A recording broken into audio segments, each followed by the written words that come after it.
हाँ, जिसको देखना है वो देखो, नहीं तो कोई दिक्कत नहीं, अपना काम तो चल ही रहा है।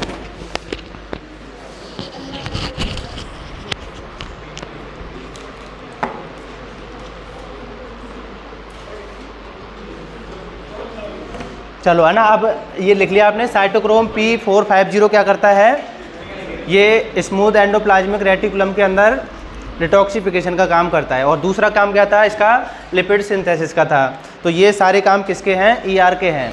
अब अपनी चर्चा इस बात पे चल रही थी कि कोई भी प्रोटीन किस सेल ऑर्गेनल में रहेगी, इसके लिए उसके ऊपर एक स्पेशल अमाइनो एसिड का सीक्वेंस मिलता है। जैसे अगर कोई प्रोटीन न्यूक्लियस के अंदर रहना चाहती है तब तो मिलेगा न्यूक्लियस लोकलाइजिंग सीक्वेंस। ये है कुछ नहीं, एक अमाइनो एसिड का ही सीक्वेंस है। ऐसी कोई प्रोटीन अगर पेरोक्सिसोम में रहेगी तो पेरोक्सिसोम टारगेटिंग सीक्वेंस, अगर माइटोकॉन्ड्रिया में रहेगी तो माइटोकॉन्ड्रियल टारगेटिंग सीक्वेंस, है ना, MTS बोलते हैं, मल्टीटास्किंग स्टाफ भी बोलते हैं इसको। MTS नाम सुना होगा ना, वैकेंसी निकलती है उसकी, मल्टीटास्किंग स्टाफ। हाँ, और मतलब हर सेल ऑर्गेनल के लिए क्या बनाया है हमने, एक स्पेशल अमाइनो एसिड का सीक्वेंस बनाया हुआ है। तो ऐसी कुछ प्रोटीन ऐसी भी होंगी जो कहाँ पर रहेंगी, खुद ER के अंदर भी रहेंगी। तो ER के अंदर रहने के लिए प्रोटीन के ऊपर एक सीक्वेंस होना चाहिए ना, तो उस सीक्वेंस को क्या बोला है हमने, KDEL सीक्वेंस। जैसे ये तो होगी आपकी ER, तो एक हम बोलते हैं ER रेजिडेंट का मतलब तो जानते होंगे ना सब, ER के अंदर रहने वाली प्रोटीन है ना। तो ER रेजिडेंट प्रोटीन दो तरह की होती हैं, एक तो होती हैं जो ल्यूमेन में मिलती हैं, दूसरी होती हैं जो ER की मेम्ब्रेन के ऊपर मिलती हैं। तो कोई भी प्रोटीन अगर ER की ल्यूमेन में रहना चाहती है तो उसके ऊपर एक सीक्वेंस होना चाहिए KDEL। और इसको हल्के मत लेना, आ चुका है ना ये क्वेश्चन, ये होना चाहिए KKXX। कौन सा वाला, ऊपर वाला, ये नेट में भी आ चुका है, DBT-JRF में भी आ चुका है ना ये क्वेश्चन। तो कोई भी प्रोटीन सेट में भी था, तो इसका मतलब हल्के में नहीं लेना इसको, है ना, वार्क में भी आया हुआ है। तो कोई भी प्रोटीन अगर ER की ल्यूमेन के अंदर रहना चाहती है, जैसे ये प्रोटीन है मान लो ER के अंदर आ गई, अब ये प्रोटीन यहीं पर रहना चाहती है, आगे नहीं जा रही, तो यहाँ पर टिकने के लिए, ER में टिकने के लिए क्या होना चाहिए इस प्रोटीन में, KDEL होना चाहिए। अब ये KDEL क्या है, KDEL अमाइनो एसिड है। K का मतलब क्या होता है, लाइसिन, D का मतलब एस्पार्टिक एसिड, और E का मतलब ग्लूटामिक एसिड, और L का मतलब ल्यूसिन। ये अमाइनो एसिड का सीक्वेंस है। ये चार अमाइनो एसिड ऐसे इस सीक्वेंस में आएंगे तो वो प्रोटीन कहाँ पर रुक जाएगी, ल्यूमेन में रुक जाएगी। और अगर ER का रिसेप्टर बनना चाहती है तो जैसे ये कोई रिसेप्टर है मान लो ना, ये ER की मेम्ब्रेन में मिलता है, तो इसके ऊपर कौन सा सीक्वेंस मिलेगा, KKXX। KK का मतलब क्या है यहाँ पे जितेंद्र, K का मतलब क्या बताया, लाइसिन। देखो ये है K, ये D, ये E और ये L। ये 20 अमाइनो एसिड के सिंगल वर्ड में कोड होते हैं ना, वो पिछली वाली वीडियो देखनी पड़ेगी आपको, तब पता लगेगा ना कौन से अमाइनो एसिड को किससे लिखते हैं। तो ER की जो रेजिडेंट प्रोटीन होती है वो या तो ल्यूमेन में रह सकती है या मेम्ब्रेन में। तो जो ल्यूमेन में रहेगी उसका सीक्वेंस तो क्या होगा, KDEL, और जो मेम्ब्रेन में रहेगी उसका क्या होगा, KKXX। क्या ये KDEL सीक्वेंस वाली प्रोटीन गोल्जी बॉडी मिल सकती है, गोल्जी बॉडी में, गोल्जी में क्यों मिलेगी, गलती से आगे। तो क्या होता है कि कुछ प्रोटीन है जो होती तो कहाँ की है, ER की, लेकिन मॉडिफिकेशन के लिए कहाँ पे चली जाती है वो, गोल्जी में, तो फिर वापस से वो लौट के भी आ जाती है, लेकिन शॉर्ट टाइम के लिए मिल सकती है ना प्रोटीन। तो ये KDEL वाली प्रोटीन गोल्जी बॉडी में भी मिल सकती है, क्योंकि ER की प्रोटीन ओ लिंक ग्लाइकोसाइलेशन के लिए कहाँ पे जाती है, गोल्जी बॉडी में, तो उस दौरान मिल सकती है जब उसका मॉडिफिकेशन हो रहा हो। समझ में आ गई बात, तो गोल्जी बॉडी में भी मिल सकती है ना KDEL सीक्वेंस वाली प्रोटीन। प्रियंका समझ में आ गया। तो इसमें ये सिग्नल सीक्वेंस है ना ER के लिए, अगर ल्यूमेन में रहना चाहती है प्रोटीन तो KDEL होना चाहिए, मेम्ब्रेन में रहना चाहती है तो KKXX होना चाहिए। यहाँ पे X का मतलब एनी अमाइनो एसिड होता है, वही प्रोलीन नहीं होना चाहिए, बस प्रोलीन से सबको है ना नाराज़गी है। प्रोलीन अमाइनो एसिड ही नहीं है ना, कुल मिला के बात है, वो इम्यूनो एसिड होता है।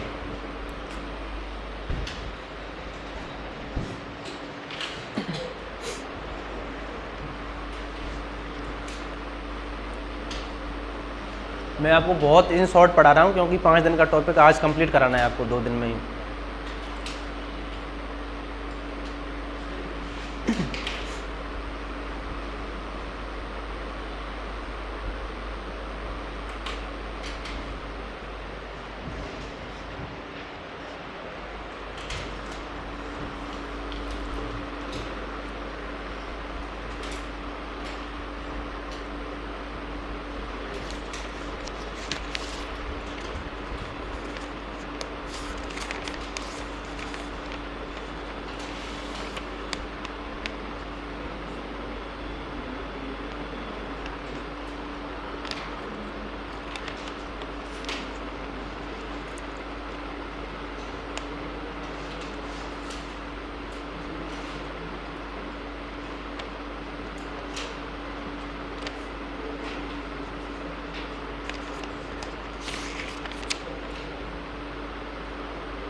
पीयूष अपना भी कौन, सवाई माधोपुर कौन सा गांव अपना?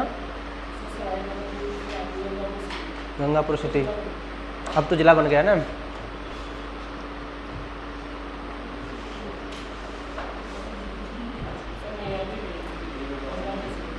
हाँ नहीं, आदिया भी वहीं की थी।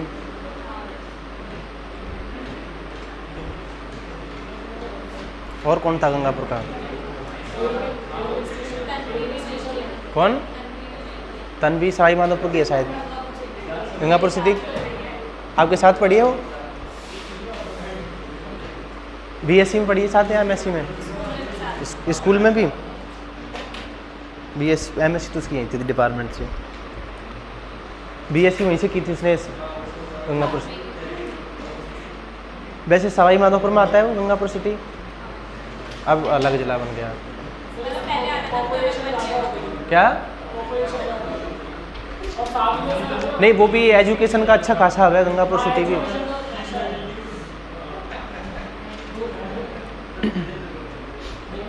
तभी तो आदिया पढ़ने आ गई, नहीं तो जैसे मोहम्मदन में कहाँ पढ़ने देते थे लड़कियों को। मोहम्मदन में लड़कियों को इतना पढ़ने नहीं देते ना ज़्यादा। हायर एजुकेशन कितनी लड़कियाँ ले पाती हैं?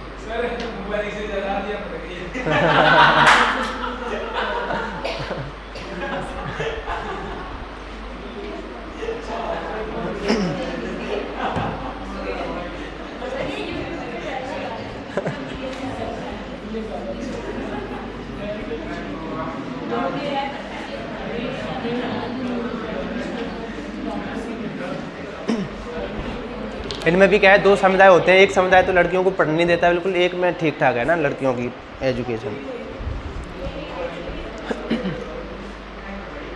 चलो है ना, प्रोटीन की फोल्डिंग हो गई अब।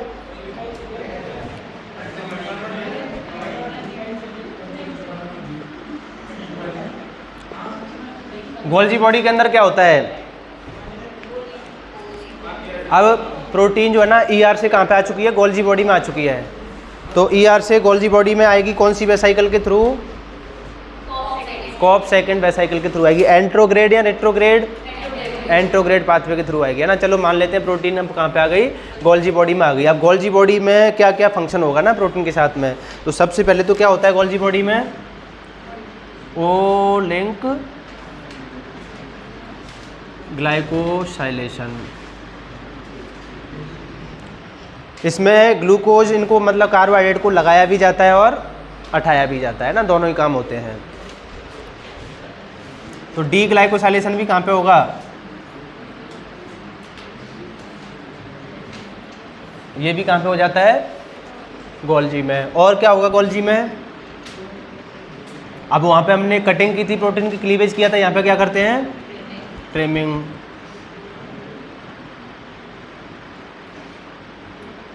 शिपिंग कहाँ से होगी प्रोटीन की?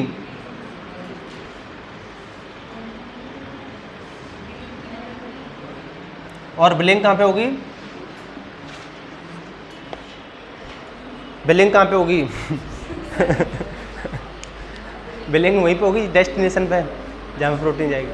अरे एक होता है शिपिंग एड्रेस, एक होता है बिलिंग एड्रेस। बिलिंग एड्रेस क्या होता है? जहाँ से मतलब पैसा कलेक्ट किया जाता है।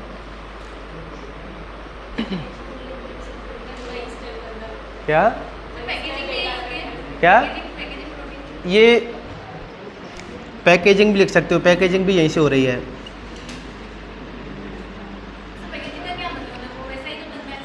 क्या?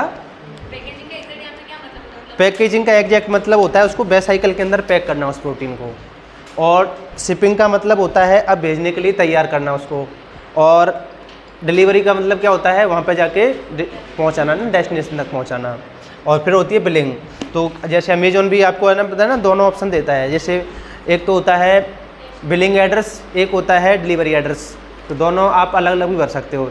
जैसे कि नेहा को कुछ गिफ्ट देना है कीर्ति के लिए, तो अब उसमें एड्रेस तो डाल दिया कीर्ति के घर का और बिलिंग एड्रेस डाल दिया खुद का, तो डिलीवर तो करके आएगा कीर्ति के घर और पैसे लेने के लिए जाएगा नेहा के पास। ये दोनों पता है ऑप्शन भी होता है, दोनों एड्रेस अलग अलग भी हो सकते हैं ना।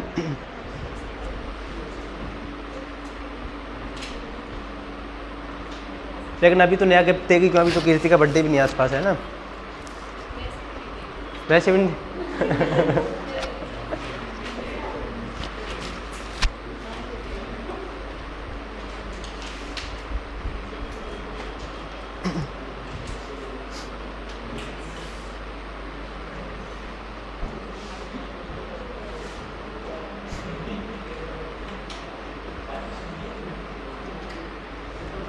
तो गोल्जी के फंक्शन समझ में आ गए क्या क्या होते हैं? इसमें सबसे पहले तो क्या होगा? ओ लिंक ग्लाइकोसाइलेशन, और एक्स्ट्रा ग्लूकोज को हटाया भी जाता है तो है ना, डी ग्लाइकोसाइलेशन भी होता है। और ईआर में प्रोटीन की थी हमने क्या? क्लीवेज। यहाँ पे करते हैं ट्रिमिंग। और शिपिंग या पैकेजिंग भी कहाँ से होती है? गोल्जी बॉडी से होती है। और गोल्जी में भी स्पेशल ट्रांस गोल्जी से। कहाँ से होगी ये? गोल्जी के दो फेस होते हैं ना, एक तो होता है सिस, एक होता है ट्रांस। एक को बोलते हैं मैच्योर और एक को बोलते हैं, एक को क्या ट्रांसफॉर्मिंग बोलते हैं ना, ट्रांस। तो मैच्योर वाला होता है जहाँ ये ट्रांस वाला होता है ना, ये वाला।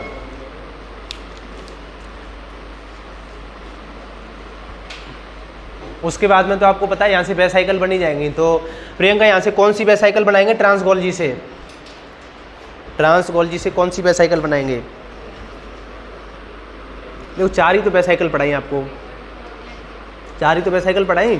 प्लाज्मा मेम्ब्रेन से तो बनती है क्लेथरिन Ap2 वाली, और ER से बनती है कॉप सेकंड वाली, ट्रांस गोल्जी से बनती है कॉप सेकंड वाली, और कौन सी रह गई? चार ही तो बताई टोटल। Ap1 और Ap3 और क्लेथरिन ये कहाँ से बनती है? ट्रांस गोल्जी से। और कॉप फर्स्ट किस काम में आती है? एक तो एंट्रोग्रेड में आती है, और फॉर्मिंग, और उसको बोलते हैं मैच्योर फेस।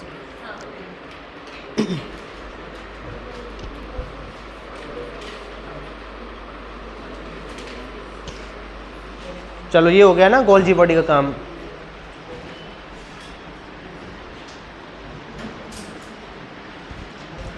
किसने की थी गोल्जी बॉडी की खोज?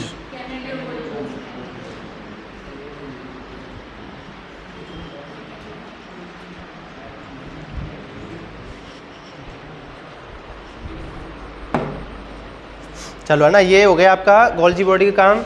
अब एक वो रह गया था ना, जैसे क्लीवेज का, और उसका क्वेश्चन और बताना रह गया था ना। एक तो होती है क्लीवेज, एक होती है ट्रिमिंग। तो इसका एग्जाम्पल देखने को मिलता है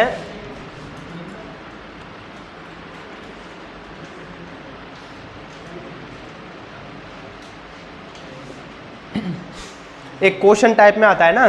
जैसे मैं क्वेश्चन बताता हूँ पहले, क्वेश्चन कैसे आता है। कोई प्रोटीन थी, वो पहले इन विवो कंडीशन में सिंथेसाइज हो रही थी, तो इन विवो कंडीशन में उसका जो मॉलिक्यूलर वेट है वो हमको देखने को मिला 100 किलो डाल्टन। जब उसी प्रोटीन को हमने इन विट्रो कंडीशन में सिंथेसाइज करवाया उस जीन से, मतलब एक जीन ली हमने, उस जीन से प्रोटीन को सिंथेसाइज करवाया इन विवो मतलब किसी एनिमल के अंदर, तो प्रोटीन का मॉलिक्यूलर वेट कितना निकल के आया 100 किलो डाल्टन। जब उसी जीन से प्रोटीन को इन विट्रो कंडीशन में सिंथेसाइज करवाया तो आया 130 किलो डाल्टन। जीन सेम थी, समझ में आ गई बात, same gene in vivo condition में तो 130 कितने की 100 kDa की, और इन विट्रो कंडीशन में 130 kDa की प्रोटीन सिंथेसाइज कर रही है जबकि सेम जीन है। तो ऐसा कैसे पॉसिबल हो सकता है? फिर ऐसे 4 ऑप्शन देगा, 4 ऑप्शन ऐसे दे देगा। मान लो आपके सामने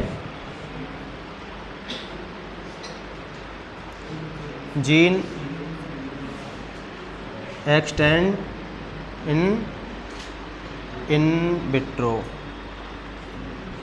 बी ऑप्शन दे देगा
देखो ये पहले क्वेश्चन नोट कर देता हूँ मैं।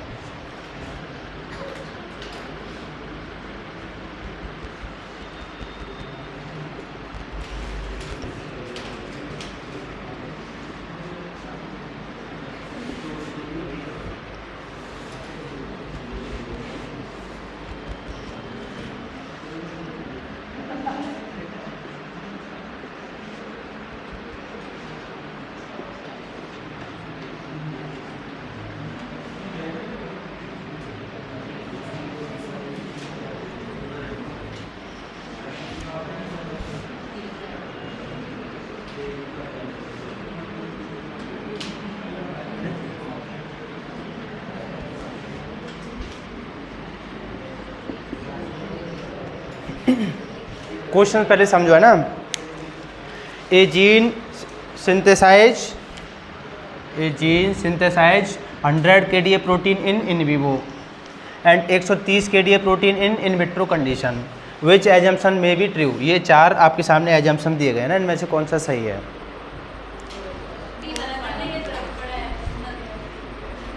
कौन सा होगा सही, बी या डी? डी होगा। तो आंसर क्या होगा इसका?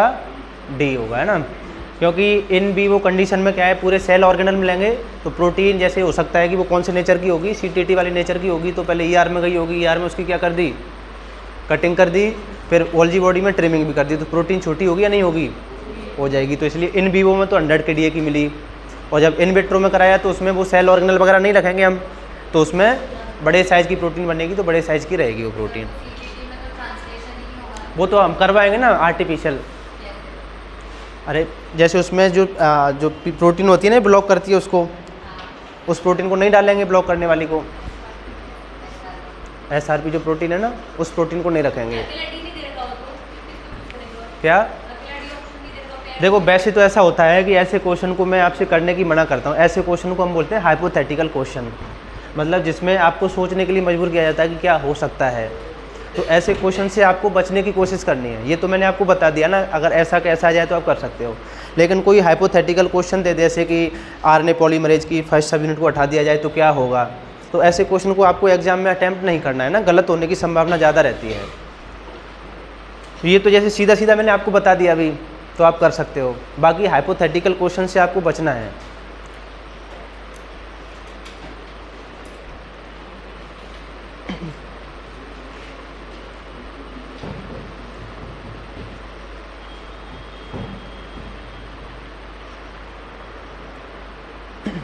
कुछ समझ में नहीं आ रहा तो पूछ लेना। A gene synthesise 100 kDa protein in vivo and 130 kDa protein in vitro condition, which assumption में be true.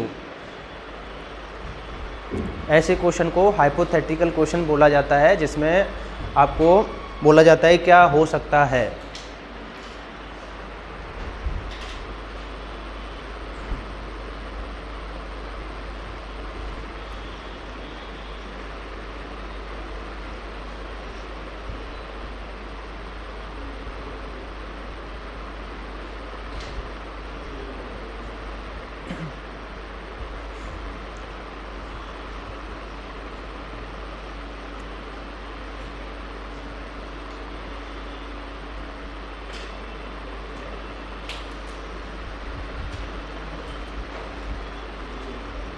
Jitendra, in vivo का मतलब जानते हो? इन विवो, हाँ, और इन विट्रो फिर ठीक है, जानते हो।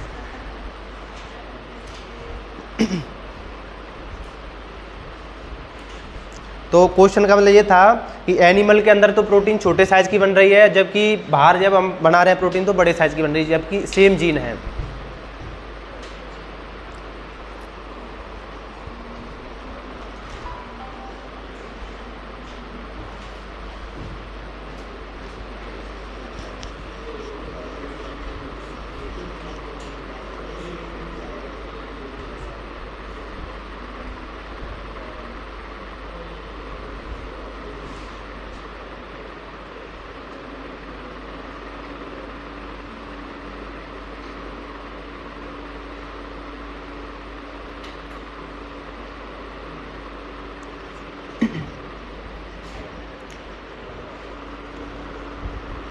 रेखा, आपका कोई जानकार लग रहा है इसमें क्लास में? कोई नहीं है।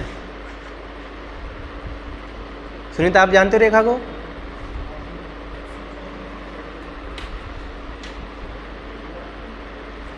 नहीं देखा पहले कभी?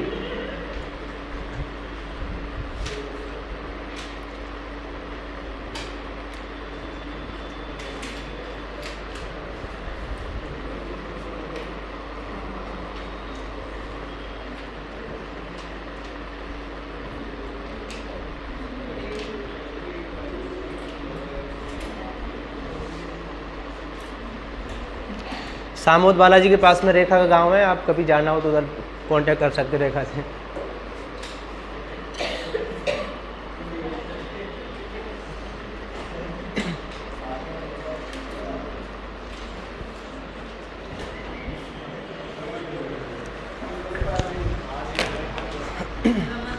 हाँ, अमन का भी पास में है।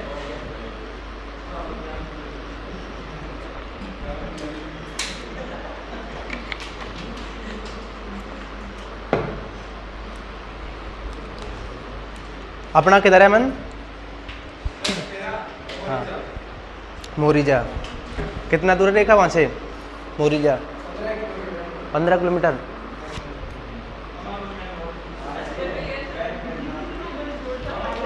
अब कुछ हो नहीं सकता मन, शादी होगी रेखा की, है ना।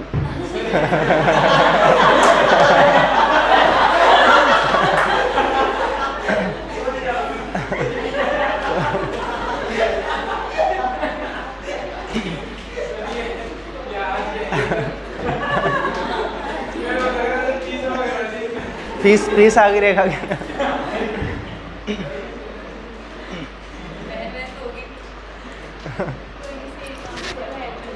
फीस आ गई रेखा की।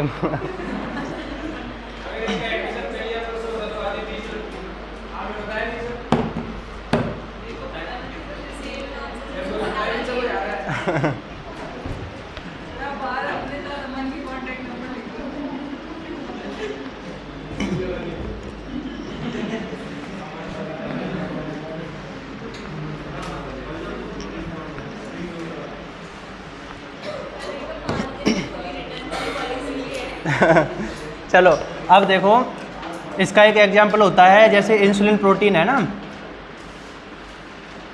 इंसुलिन तो नाम सुना होगा सबने। इंसुलिन क्या मतलब मोस्टली प्रोटीन के साथ में ऐसा ही होता है ना, जो इंसुलिन के साथ में होता है। जैसे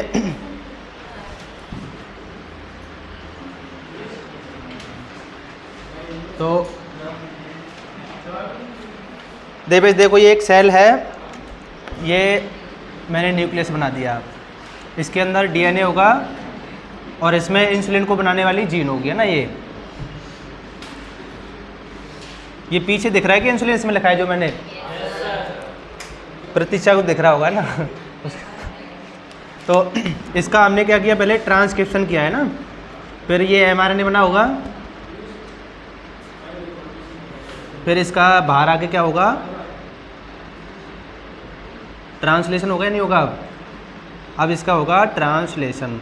अब जो इंसुलिन प्रोटीन है वो सीटीटी होता है उसका या पीटीटी होता है इंसुलिन।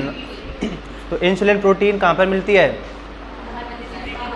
मतलब बीटा सेल ऑफ पैनक्रियाज में बनती है और बनने के बाद में ब्लड में आती है, ब्लड से मसल सेल के पास में जाती है। तो जो भी ब्लड में रिलीज हो गया इसका मतलब वो सीटीटी। तो इसका मतलब ये प्रोटीन ईआर में जाएगी या नहीं जाएगी, सीटीटी वाली प्रोटीन ईआर में जाएगी। तो ये प्रोटीन पहले बनने के बाद में कहाँ पर जाती है, ईआर में जाती है ना। तो सपना ये प्रोटीन कहाँ पे पहुँच गई, ईआर में पहुँच गई। अब ये जो प्रोटीन होती है ये ऐसे इस फॉर्म में है ना, इसको हमने नाम दिया है अभी प्रो इंसुलिन। क्या नाम है इसका, प्रो इंसुलिन। समझ में आ गया, प्रो इंसुलिन।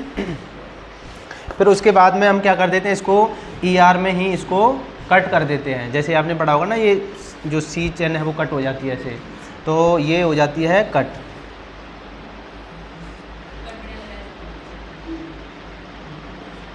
ऐसे इसमें बन गए डाइसल्फाइड बॉन्ड। तो ये अब प्रो इंसुलिन से क्या बन गई, प्रो इंसुलिन। तो माइटोकॉन्ड्रिया ईआर में जो प्रोटीन ओरिजिनली सिंथेसाइज हुई थी वो प्रो इंसुलिन की फॉर्म में सिंथेसाइज हुई थी। फिर जब उसकी कटिंग होगी तो क्या बन गई, वो प्रो इंसुलिन बन गई। फिर यहाँ से कहाँ पे जाएगी ये, अब कौन से सेल ऑर्गेनल में जाएगी, ये गोल्जी में जाएगी। अब गोल्जी में क्या होगी, इसकी ट्रिमिंग होगी। तो यहाँ पे जो प्रोटीन आई थी ये किस फॉर्म में आई थी, प्रो इंसुलिन की फॉर्म में आई थी। अब इसमें से कुछ अमाइनो एसिड को क्या कर दिया जाएगा, कट कर दिया जाएगा ऐसे। तो ये क्या बन जाएगा,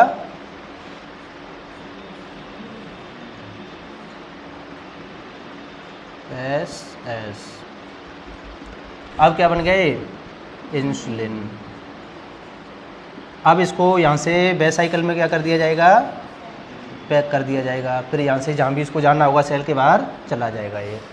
तो समझ में आ गया, पहले बनता है प्रो इंसुलिन, फिर ईआर में प्रो इंसुलिन किस में चेंज हो जाएगा, प्रो इंसुलिन में। फिर प्रो इंसुलिन गोल्जी में जाके किस में चेंज हो जाएगा, फिर वहाँ से जाके इसकी पैकेजिंग कर दी जाएगी और बाहर रिलीज कर दिया जाएगा।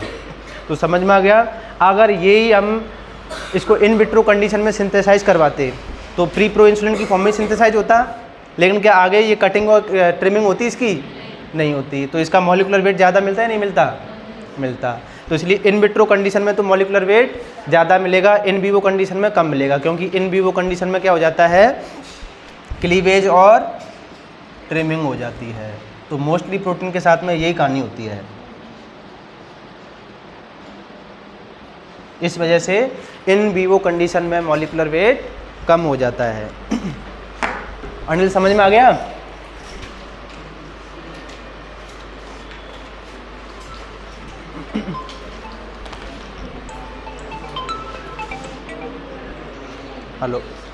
हेलो हाँ, तो बच्चों को तो पहुँच गया, लेकिन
12 तारीख को फिर रंगीला महादेव पे फिक्स कर लेते हैं ना। हाँ प्रतीक्षा, नागढ़ से उधर ही तो पढ़ते हैं कि रूट में पढ़ते हैं मेरे साथ। सर लेकिन ये तो अपने दोस्तों के साथ चल जाता है, पापा मम्मी के साथ मेरे को कोई नहीं लेके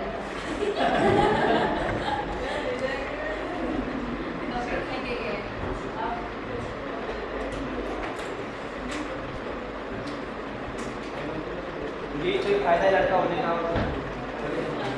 सर हम तो सीख ली, मैंने भी एक्टिवा पे भी चला।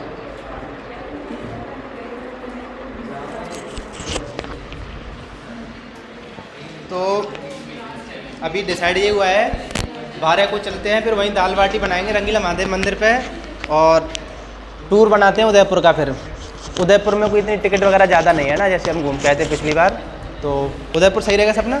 हाँ अभी यहीं चलते हैं, यहाँ तो हमारी तरफ से रहेगा पूरा खर्चा जो भी है, आपको तो बस शामिल होना है उसमें। टाइमिंग वगैरह बता देंगे, मॉर्निंग से चलेंगे, तभी मॉर्निंग से चलेंगे जल्दी, जैसे वहाँ गए थे ना नारगढ़ पिछली बार।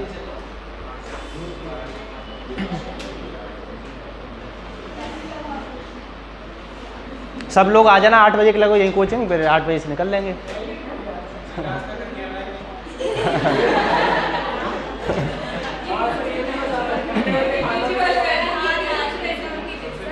हाँ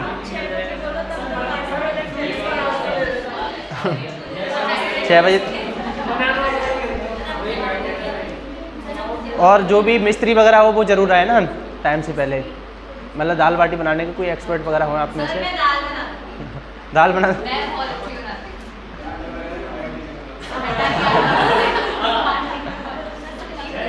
फिर भी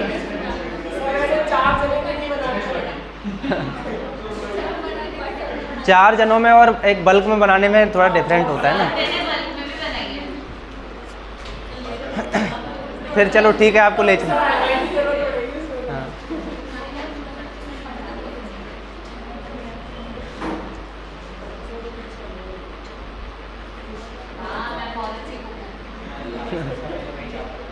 वहाँ सामान वगैरह मिल जाता है क्या? तो फिर कहाँ मिलेगा सामान?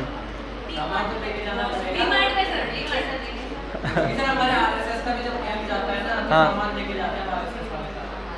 सारा सामान लेके जाते हो, कढ़ाई वगैरह वो सब? तो आप में से किसी का टेंट वगैरह भी होगा फिर, है महिपाल? टेंट वगैरह नहीं है किसी का?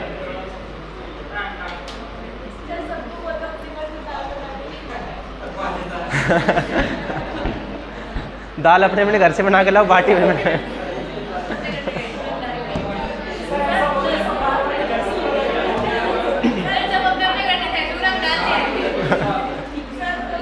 अरे गांव में जो वो बनाते हैं ना, जब बारिश वगैरह नहीं होती है तो वो बनाते हैं ना क्या? नहीं आज 10 तारीख है ना, आज शाम तक प्लान बना लेंगे, टेंट वगैरह तो होगा कोई ना कोई जान। ये समझ में आ गया ये प्री प्रो इंसुलिन वाला?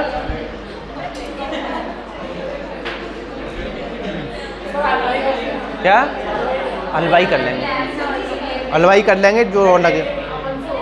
हाँ इनको खाना आता है। चलो मिटाया जाए इसको। अब प्री प्रो इंसुलिन समझ में आ गया, तो कुल मिला के इन विट्रो कंडीशन में कोई प्रोटीन बड़े साइज़ की बनेगी और इन विवो कंडीशन में छोटे साइज़ की बनेगी, क्योंकि इन विट्रो कंडीशन में क्लीवेज और ट्रिमिंग जैसी प्रोसेस नहीं होती।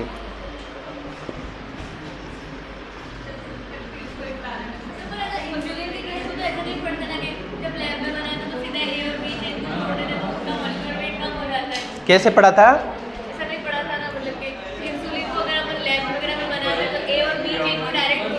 हाँ तो जोड़ने से कम क्यों हो जाएगा?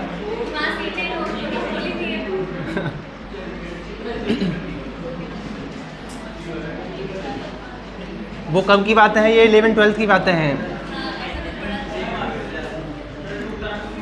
11-12 में आपने प्री प्रो इंसुलिन का नाम सुना था? 11-12 में कहाँ आ गया प्रतीक्षा?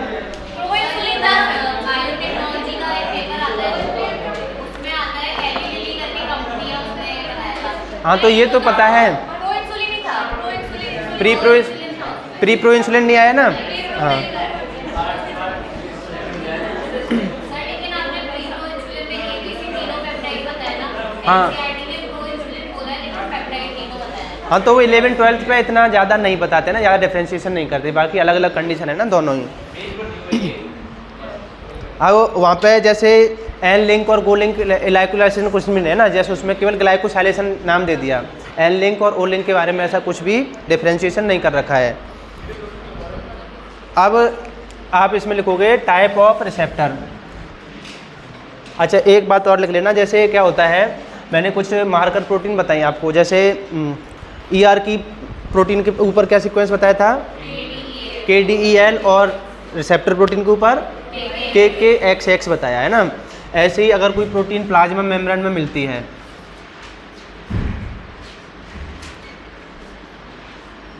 ये जो मैं लिखा रहा हूँ उतनी याद कर लेना, बाकी बहुत कुछ है ना ऐसे याद करने को, तो सेल ऑर्गेनल और सीक्वेंस। तो ER ल्यूमेन का क्या बताया, KDEL, और मेम्ब्रेन का ER मेम्ब्रेन का क्या बताया,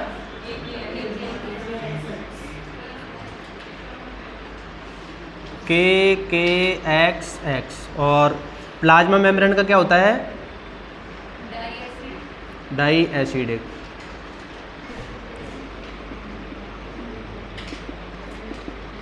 मतलब दो एसिडिक अमीनो एसिड एक साथ आएंगे, जैसे कि एसिडिक में कौन कौन आते हैं, ग्लूटामिक एसिड और एस्पार्टिक एसिड। और आपका लाइसोसोम, मैनोज, पेरोक्सिसोम का क्या होता है,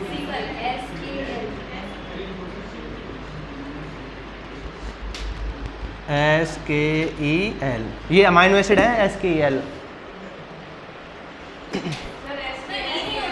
है।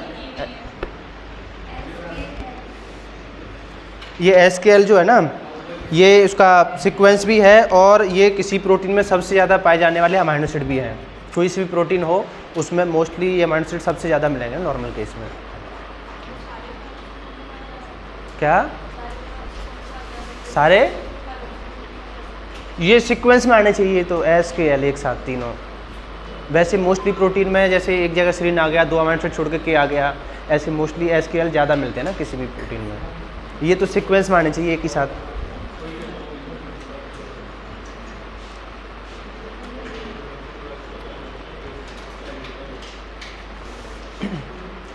साहिल समझ में आ गया क्या बताना चाह रहा हूँ मैं ये, अगर कोई प्रोटीन प्लाज्मा मेम्ब्रेन में रहना चाहती है तो उसमें दो एसिडिक अमीनो एसिड एक साथ आने चाहिए। अगर कोई प्रोटीन लाइसोसोम के अंदर रहना चाहती है तो उस प्रोटीन के ऊपर क्या होना चाहिए, मैनोज 6 फॉस्फेट होना चाहिए, तभी वो प्रोटीन कहाँ पे जाएगी, लाइसोसोम के अंदर जाएगी ना। ये लाइसोसोम की मार्कर वो है प्रोटीन है ना, मैनोज 6 फॉस्फेट।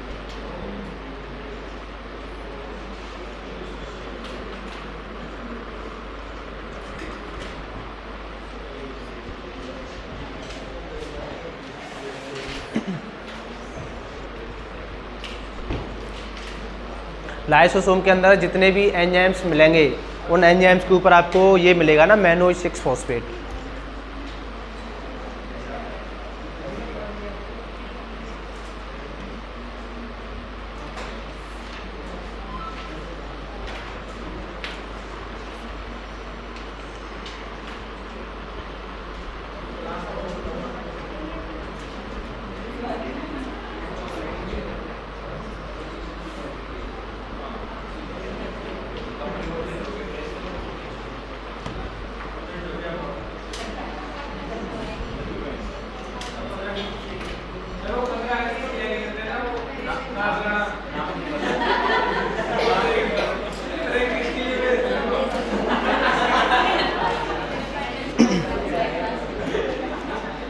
क्या अरे वहाँ तो वैसे ही बहुत सारे वो लेके जाते हैं लोग, वहाँ पे राम कृष्ण के भजन चलते रहते हैं रंगीला महादेव पे, तो लोग गाड़ी वगैरह में डीजे वगैरह लेके जाते हैं ऐसे। तो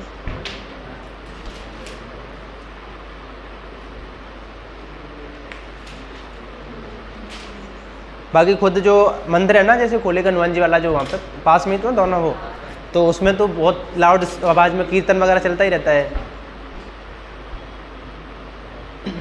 आप लोग जैसे कोई डिप्रेशन वगैरह में ना, बैठ के देखना वहाँ पे ना आधे घंटे, सारे डिप्रेशन को उसको भूल जाओगे ना उस मंदिर में। क्या कीर्तन? नहीं तो रोजाना बैठो ना, और डिप्रेशन हो तो मेरा बगल में रूम है ना, उसमें आधे घंटे सुबह सुबह आके फुल आवाज़ में कोई भगवान का भजन सुन लिया कर।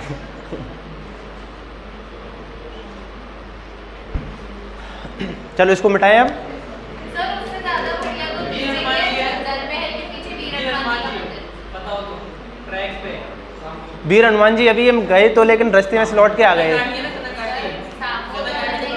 अरे जल महल के बगल से जो रास्ता जा रहा है जस्ट, वो बंद हो रखा है अभी, गाड़ी वाड़ी तो नहीं जा रही वहाँ पे, उसे बैरिकेड्स लगा रखे थे अभी।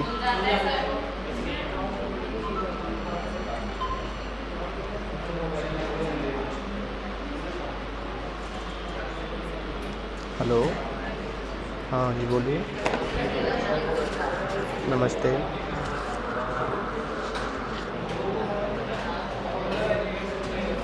अच्छा, तो मैं आपको आधे घंटे बाद करूँ कॉल? आधे घंटे में करते हैं ना फ्री होके कॉल।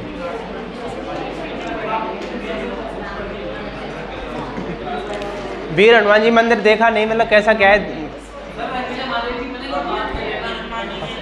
बात किससे करनी पड़ेगी? अच्छा,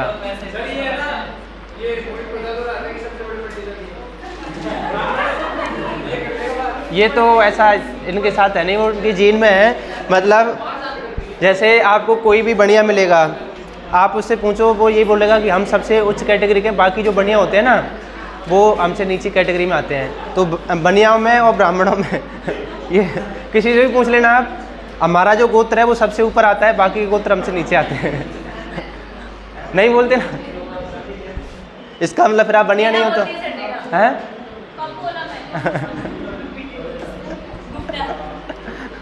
मतलब किसी से भी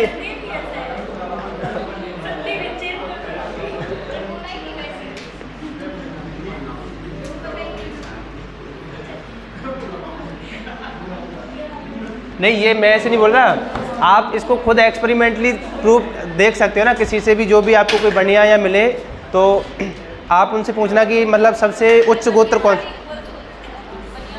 इसका मतलब आप बढ़िया नहीं हो फिर, या आपको नहीं सुना? मतलब आप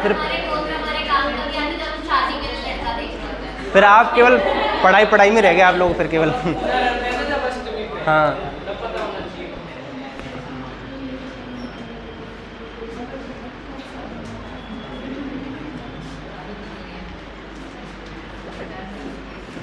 अब लिखो रिसेप्टर के टाइप। सबसे पहले होता है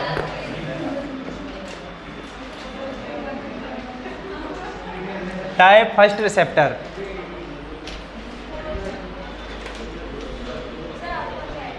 क्या? मेरे को तो पता ही नहीं है। मैं ना तो अपने कास्ट वाले कोई फ्रेंड बनाता, ना मैं कोई स्टेटस लगाता। कभी देखा हूँ अपनी कास्ट का लगाते हुए? कभी लगाता ही नहीं है। मैं कभी लगाता ही नहीं।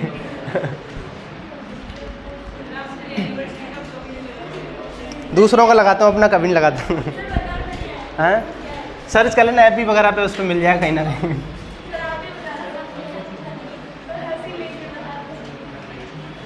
सर्च कर लेना आप।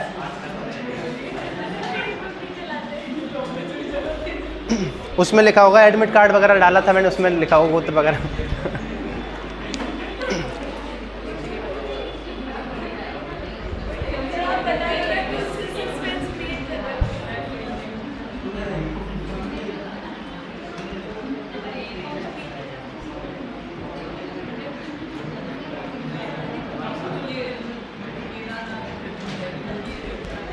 चलो है ना।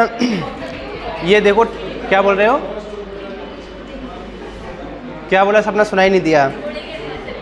खोले का हनुमान जी खोले के हनुमान जी और वो जल महल सब पास पास में ही, ज़्यादा दूर नहीं है। हाँ दोनों की जल महल नहीं देखा आपने कभी, देख लिया?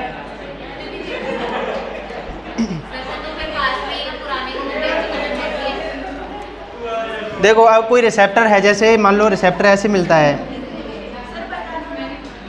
नहीं मिला?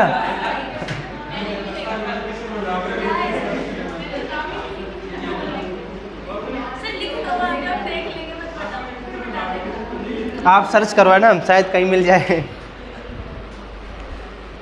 FB पे, इंस्टाग्राम पे कहीं ना कहीं मिल ही सकता है, तो थोड़ा मेहनत कर लो, मिल ही जाएगा कहीं ना कहीं।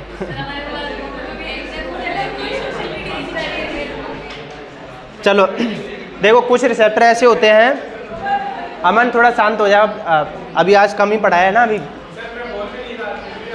देखो कोई रिसेप्टर प्लाज्मा मेम्ब्रेन के ऊपर ऐसे मिलता है, तो किसी भी प्रोटीन के दो टर्मिनल होते हैं ना, एक तो होता है C टर्मिनल, एक होता है N टर्मिनल। अभी ये प्रोटीन कितनी बार मेम्ब्रेन को क्रॉस कर रही है? अभी सिंगल टाइम क्रॉस कर रही है, तो इसको हम बोलते हैं सिंगल पास प्रोटीन। कोई भी प्रोटीन जो मेम्ब्रेन को एक बार क्रॉस करे वो होगी सिंगल पास प्रोटीन। इसका C टर्मिनल किधर है, ECF में या साइटोप्लाज्म में? साइटोप्लाज्म में। तो जब कोई प्रोटीन, जब किसी प्रोटीन का C टर्मिनल कैसा हो, साइटोसोलिक हो, C टर्मिनल किधर मिले, साइटोसोल की साइड में मिले, और वो protein single pass membrane bound होगा ना, तो उस रिसेप्टर को बोलते हैं हम टाइप फर्स्ट रिसेप्टर। समझ में आ गया? तो ये कैसा रिसेप्टर है? Type first. इसका जो C टर्मिनल है किधर होना चाहिए? साइटोसोल की तरफ, और सिंगल पास होनी चाहिए, मल्टी पास होनी चाहिए? Single pass.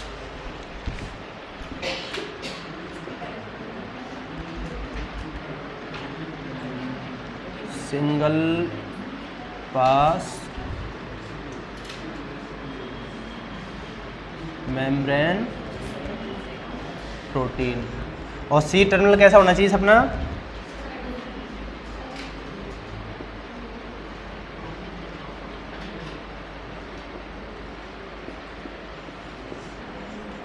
C terminal cytosolic होना चाहिए।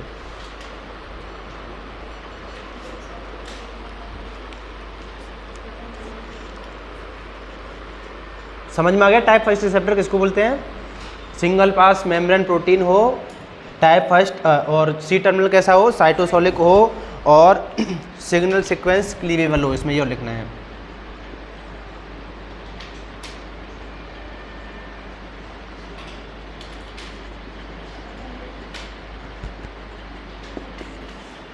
इसका मतलब क्या होता है? सिग्नल सीक्वेंस उसका कट हो जाना चाहिए। मीनाक्षी कामराज,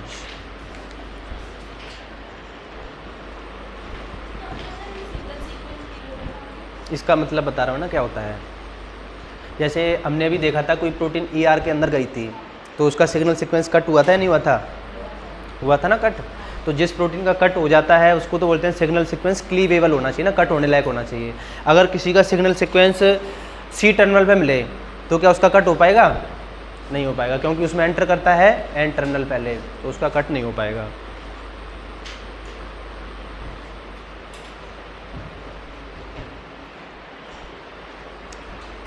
बना लिया डायग्राम? अच्छा, अब बनाना है हमको टाइप सेकंड रिसेप्टर। ये सेल कुछ ज़्यादा ही बड़ी बन गई, समझाना रिसेप्टर था, लेकिन ये कीर्ति की बातों के चक्कर में सेल बड़ी बन गई। चलो दूसरा है type second receptor. Type second में क्या होगा? ये सेल, और अभी हमने इधर C बनाया था, इधर क्या बना दिया? N बना दिया, और इधर C। ये एक सेल हो गई। तो अभी सिंगल पास या मल्टी पास? Single pass. और C टर्मिनल साइटोसोलिक है या ECF में है? ECF में है। तो अब इसको हम बोलेंगे सिंगल पास मेम्ब्रेन प्रोटीन। और N टर्मिनल कैसा होना चाहिए?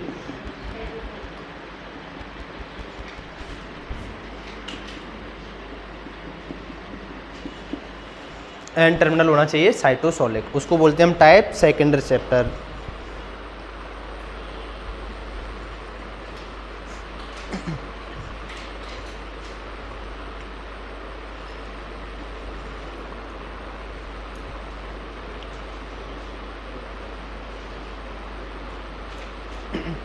तो देवेश वहाँ भी परमिशन लेनी पड़ती है कि वहाँ भी हनुमान जी पे भी वहाँ भी परमिशन लेनी पड़ेगी? पूछना पड़ता है, मतलब पुजारी वगैरह से, जैसे क्या है किसी और का भी हो रहा हो वहाँ पे।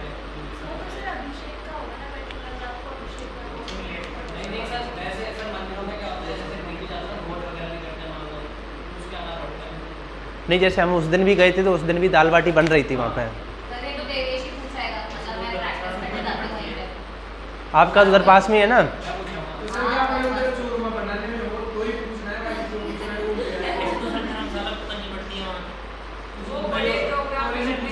धर्मशाला तो है ही नहीं शायद वहाँ पे, धर्मशाला नहीं है वहाँ पे।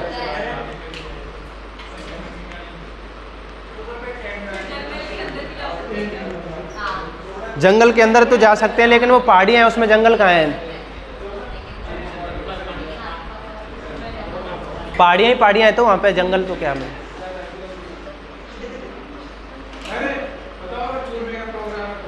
हलवाई को पूछ लेना आप, तो अपनी तरफ से तो डन है। हलवाई आ रहा है। घी की व्यवस्था कहाँ से होगी पर? हेमन, घी कहाँ से आएगा? घी सब रुकी खा लेते हैं। महिपाल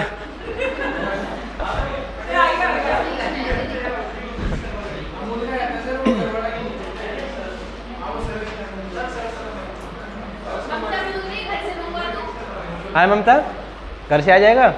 कितने रुपए, मतलब कितने भाव में आएगा?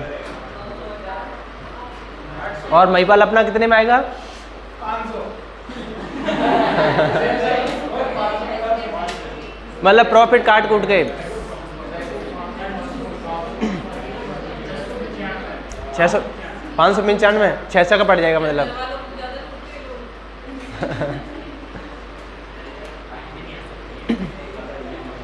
चलो अब देखो टाइप थर्ड रिसेप्टर।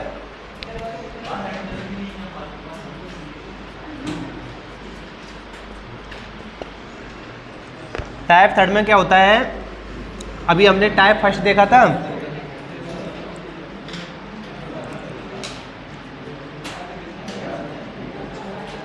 ये कौन सा है? टाइप फर्स्ट है। इसमें और इसमें बस इतना अंतर है, इसमें जो सिग्नल सीक्वेंस है ये नॉन क्लीवेबल होता है। तो ये भी कैसी प्रोटीन होगी? सिंगल पास और सी टर्मिनल किधर होगा? और सिग्नल सीक्वेंस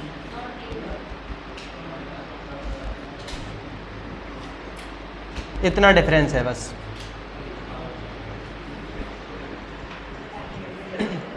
फर्स्ट और थर्ड देखने में एक जैसी लगेंगे आपको, है ना? नहीं समझ में आती है? इसका सिग्नल सीक्वेंस कट नहीं होगा और उसमें कट हो जाता है।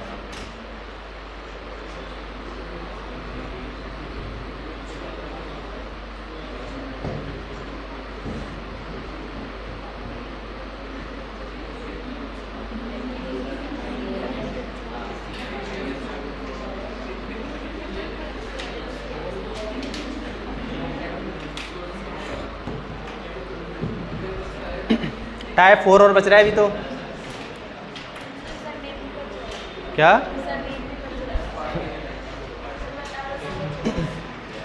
FB पर नहीं मिला आपको? तो आईडी बनाओ पहले, फिर रिक्वेस्ट भेजो। आईडी बनाओ पहले, फिर रिक्वेस्ट भेजो।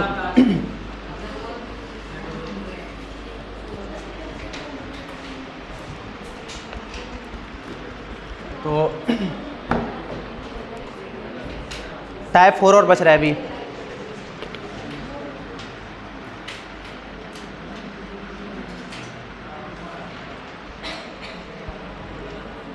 टाइप 4 में क्या होगा?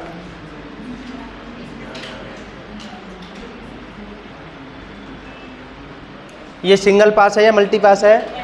Multi pass. तो ये इधर एन टर्मिनल लिख दिया, इधर सी टर्मिनल लिख दिया। या ऐसे भी हो सकता है, इधर एन और इधर सी, दोनों एक साइड में भी हो सकते हैं, दोनों अपोजिट साइड में भी हो सकते हैं। तो इसकी प्राइमरी शर्त क्या है, सिंगल पास होगा या मल्टी पास होगा? मल्टी पास होगा ना, ये है इसकी शर्त बस एक ही।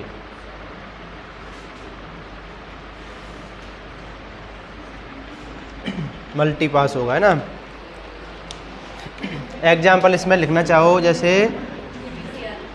GPCR, जैसे एक पढ़ा था आपने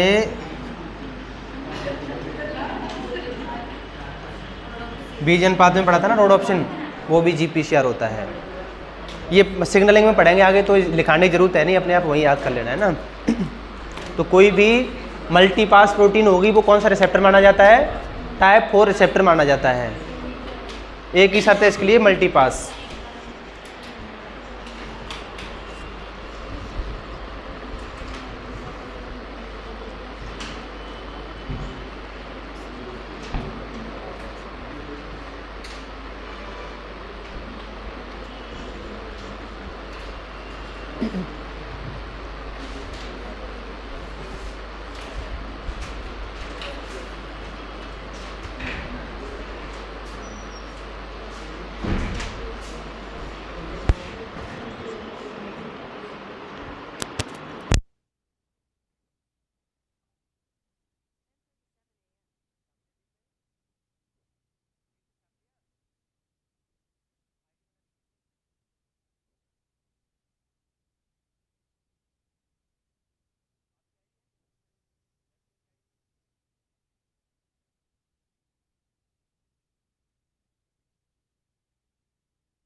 तो आज तक छाप लिया इसको।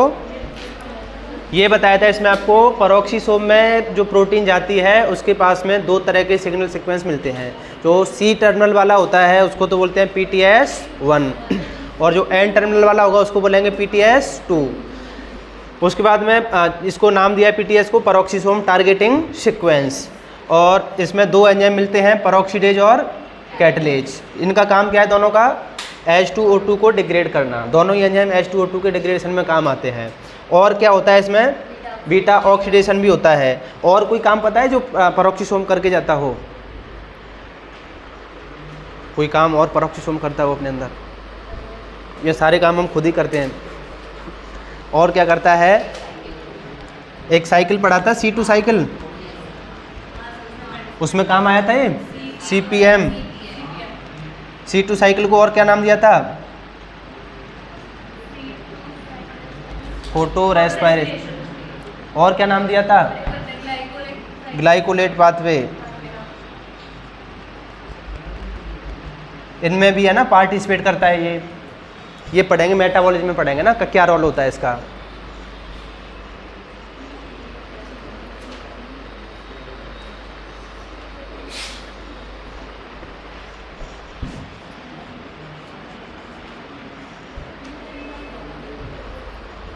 दीप का मेटाबॉलिज्म में पढ़ेंगे इसको, क्या काम करता है ना ये ग्लाइकोलेट पाथवे में।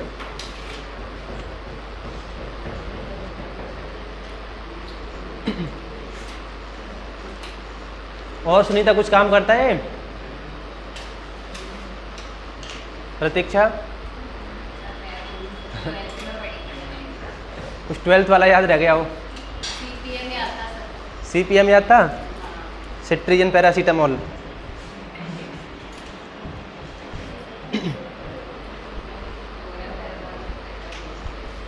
दीप का लिख लिया ये। अच्छा, और एक ग्लाइऑक्सिलेट साइकिल और चलता है, अगर आपने नाम सुना हो तो।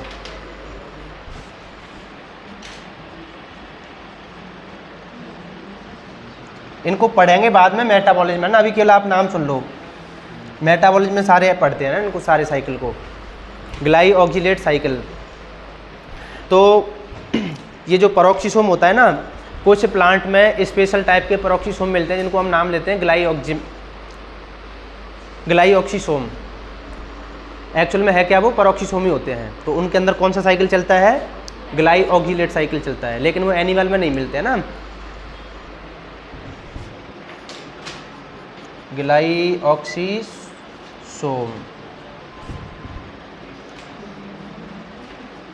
Specialised peroxisome found in plant और कुछ बैक्टीरिया वगैरह में, मतलब बैक्टीरिया नहीं, फंजाई वगैरह में मिल सकते हैं ना ये पेरोक्सीसोम ही होता है ना ग्लाइऑक्सीसोम। उनमें कौन सा साइकिल चलता है? ग्लाइऑक्सिलेट साइकिल चलता है। इस ग्लाइऑक्सिलेट साइकिल के थ्रू क्या किया जाता है? दो कार्बन वाले कंपाउंड से ग्लूकोज बनाया जाता है ना, कार्बोहाइड्रेट बनाया जाता है। ये एनिमल में नहीं मिलता। अपने एनिमल में दो कार्बन वाले कंपाउंड से हम शुगर नहीं बना सकते, और प्लांट बना सकते हैं ना दो कार्बन वाले कंपाउंड से भी, ग्लाइऑक्सिलेट साइकिल के थ्रू। सुनीता याद है क्या थोड़ा बहुत ग्लाइऑक्सिलेट साइकिल? पढ़ा था क्या? पढ़ा तो था, इतना तो याद है, लेकिन क्या पढ़ा था ये याद नहीं है। एसिटिल को एंजाइम में आता है, हाँ। फिर सिट्रेट आया था ना, फिर सिट्रेट लाएज आया था, आइसोसिट्रेट लाएज आ जाता है ना। तो उसमें से एक तो 4 कार्बन का कंपाउंड बाहर निकाल दिया, फिर 2 कार्बन और ऐड किए, उसमें 6 कार्बन का बना। फिर वापस ये साइकिल कंटिन्यू चलता रहता है। तो उसमें से दो बार एसिटिल को एंजाइम ये ऐड करते हैं और एक 4 कार्बन का बाहर निकाल लेते हैं।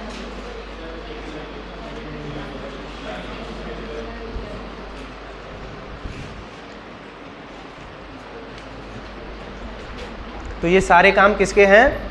पेरोक्सीसोम के हैं। देखो दीप का क्या होता है इसका, जैसे ये 2H2O है, इसको हम डिग्रेड करें अभी, है ना। तो देखो एक तो H2 मतलब ये है क्या है हाइड्रोजन पेरोक्साइड है, H2O2 बोला ना भी, इसको हाइड्रोजन पेरोक्साइड बोलते हैं। H2O2 को हमें डिग्रेड करना होता है तो ये 2H2O बन गया प्लस O2 बन गया, लेकिन जैसे ये फ्री रेडिकल की फॉर्म में बनता है अभी, ये O2 जो बनेगा भी किस फॉर्म में बनता है, फ्री रेडिकल की फॉर्म में बनता है। मतलब ये ऐसे O2 डायरेक्ट नहीं निकलता है, ये ऐसे 2 ऑक्सीजन की फॉर्म में निकलता है ना, ऐसे फ्री रेडिकल। हो गए कि ऑक्सीजन पूरे 4 हो गए, हाँ। तो ये इसको बोलते हैं हम क्या,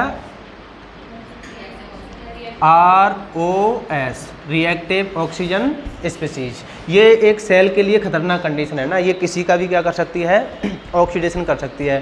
तो DNA, RNA, क्लोरोप्लास्ट कुछ भी हो, सबको क्या कर देती है, ये डैमेज कर देती है। तो रिएक्टिव ऑक्सीजन स्पीसीज बननी चाहिए, नहीं बननी चाहिए अपनी बॉडी में, नहीं बननी चाहिए। तो रिएक्टिव ऑक्सीजन स्पीसीज से बचाने के लिए फिर कौन आता है, 2H2O2 प्लस RH2, ये कोई कंपाउंड लेके आता है ना इंटरमीडिएट, कौन लेके आता है, पेरोक्सीडेज, और इसको चेंज कर देता है 2H2O plus O2 plus R। तो ये अपने इलेक्ट्रॉन किसको दे देता है, ये जो H2 है ना, इसके पास में इलेक्ट्रॉन है, ये अपने इलेक्ट्रॉन किसको दे देगा, इस ऑक्सीजन को दे देगा, तो ये O2 में चेंज हो जाता है ना। समझ में आ गई बात, लेकिन ये बैलेंस तो हुई क्या रिएक्शन, RH2 के H का नहीं, किसके, RH2 वाले H का ये जो O2 है ना, इसको आप H2O बना सकते हो एक और, ये जो O2 दिख रहा है ना, उसके साथ में देके एक्चुअल में हाइड्रोजन कुछ नहीं है ना, जो कुछ है वो इलेक्ट्रॉन है, जहाँ पे इलेक्ट्रॉन जाएगा वहाँ पे हाइड्रोजन अपने आप ही जाएगा। जैसे अपन बोलते हैं ना कि इलेक्ट्रॉन का जुड़ना रिडक्शन है, तो केवल इलेक्ट्रॉन नहीं जुड़ता, इलेक्ट्रॉन गया तो इसका मतलब कौन जाएगा साथ में, हाइड्रोजन भी जाएगा उसको बैलेंस करने के लिए। तो ये जो O2 है इसको किस में चेंज कर देंगे हम, H2O में चेंज कर देंगे ना। ये तो कौन करता है काम, पेरोक्सीडेज करता है। अगर कैटलेज होता तो कैटलेज डायरेक्ट ही क्या करता है, इसको चेंज कर देता है 2H2O प्लस O2 में, उसको किसी इंटरमीडिएट की ज़रूरत नहीं होती।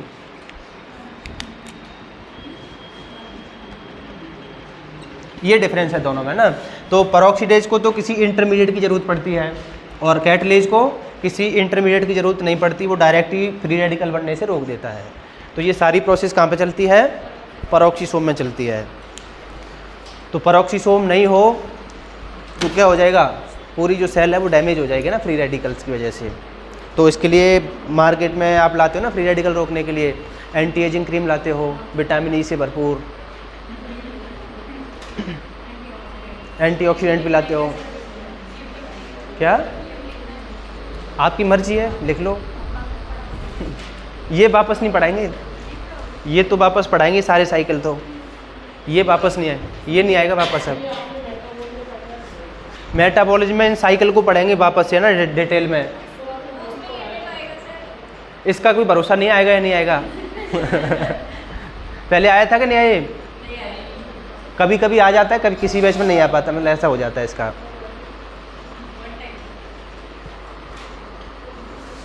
दो बैच में से एक बैच में ही आता है। हाँ, जो इसमें आ गया वो उसमें नहीं आएगा।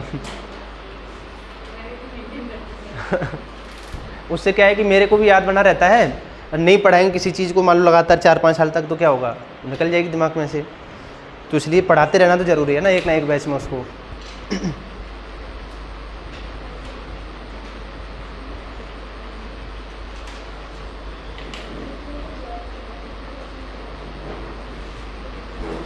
तो ग्लाइऑक्सीसोम जो होते हैं वो भी एक्चुअल में क्या है, पेरोक्सीसोम का ही एक स्पेशलाइज्ड टाइप है जो कि एनिमल्स में नहीं मिलता। ग्लाइऑक्सीसोम के अंदर कौन सा साइकिल चलता है, ग्लाइऑक्जिलेट साइकिल।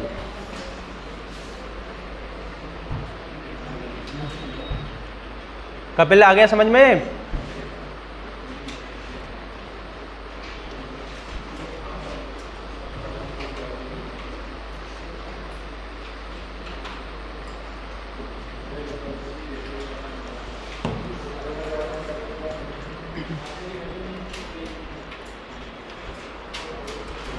चलो अब लिखो,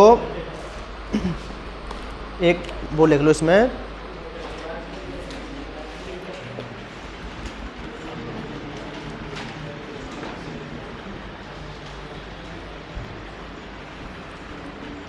अगर कोई मेंबर हो जिसमें कि पेरोक्सीसोम बन नहीं पाए या डिफेक्टिव पेरोक्सीसोम बने, तो उसमें फ्री रेडिकल बनेंगे या नहीं बनेंगे? फिर बनेंगे उसमें, और फ्री रेडिकल बनेंगे तो उसकी वजह से वो ज़्यादा जिएगा या कम जिएगा? और बहुत सारे उसमें ना सिम्टम्स ऐसे एबनॉर्मल सिम्टम्स आ जाएंगे, उसकी वजह से हम बोलते हैं कि उसको कोई डिजीज़ हो गया है ना, उसको नाम देते हैं ज़ेलवेगर सिंड्रोम। नाम लिख रहा हूँ मैं।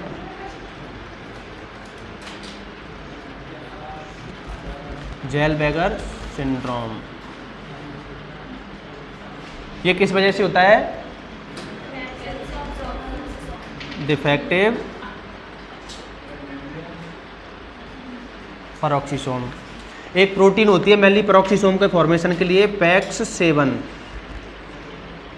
ये PAX7 प्रोटीन में अगर म्यूटेशन हो गया तो जो पेरोक्सीसोम है वो प्रॉपरली नहीं बन पाता, और उसकी वजह से फ्री रेडिकल्स बनेंगे सेल में, और उस आदमी को क्या हो जाएगा? ज़ेलवेगर सिंड्रोम हो जाएगा।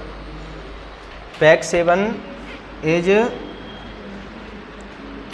रेस्पॉन्सिबल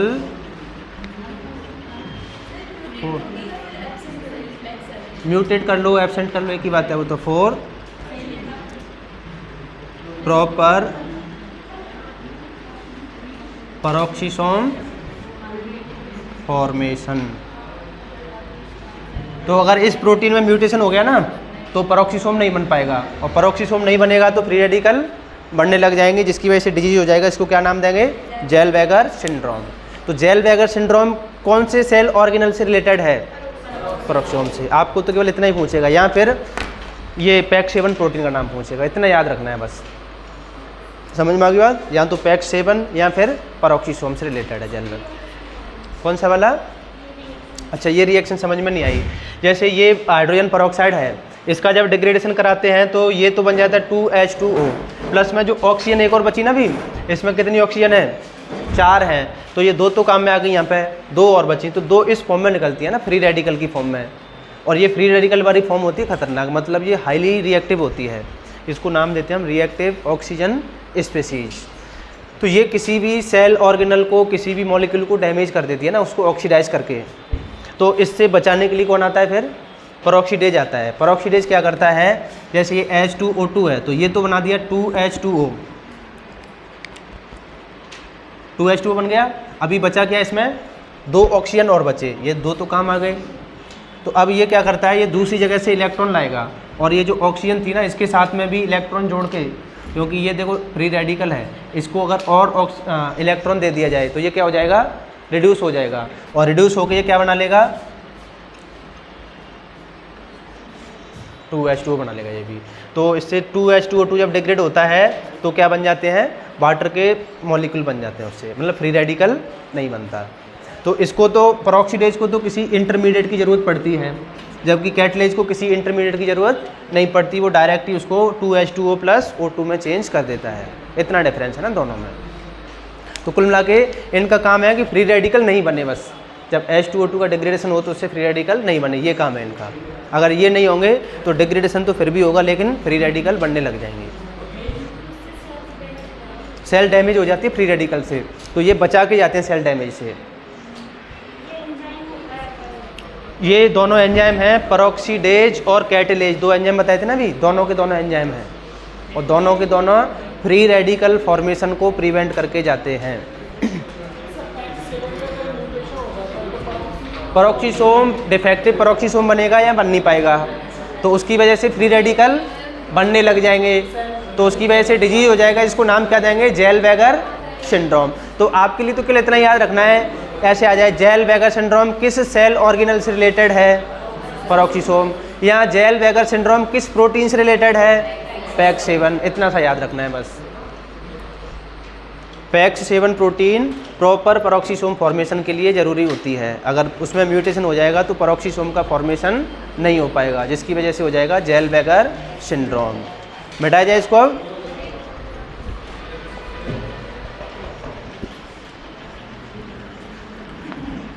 आपको बहुत ऊपर ऊपर से पढ़ाया जा रहा है, इसमें कुछ भी अभी अंदर नहीं गए बिल्कुल भी।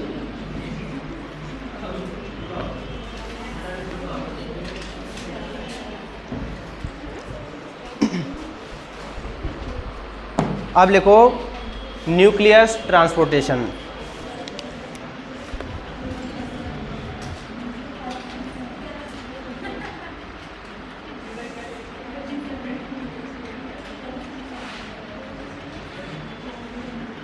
Nucleus transport. ये जो आपको इतना पढ़ाया गया ना, इसमें से कोई ना कोई क्वेश्चन आ जाएगा ना प्रोटीन टारगेटिंग में से। वैसे तो 5 दिन की क्लास होती, लेकिन आपका काम निकल जाएगा ना इतने से ही। प्रोटीन वो कहाँ पे कर रहे हैं आप, न्यूक्लियस में ट्रांसपोर्ट कर रहे हैं ना।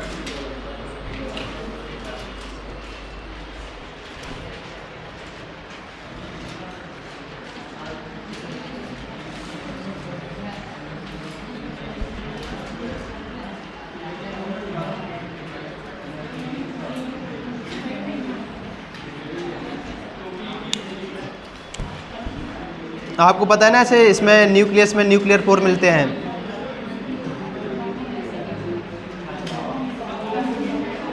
न्यूक्लियस में क्या मिलते हैं, न्यूक्लियर पोर मिलते हैं। और सिंगल मेम्ब्रेन से बना होता है, डबल मेम्ब्रेन से, डबल मेम्ब्रेन से बना रहता है ना ये।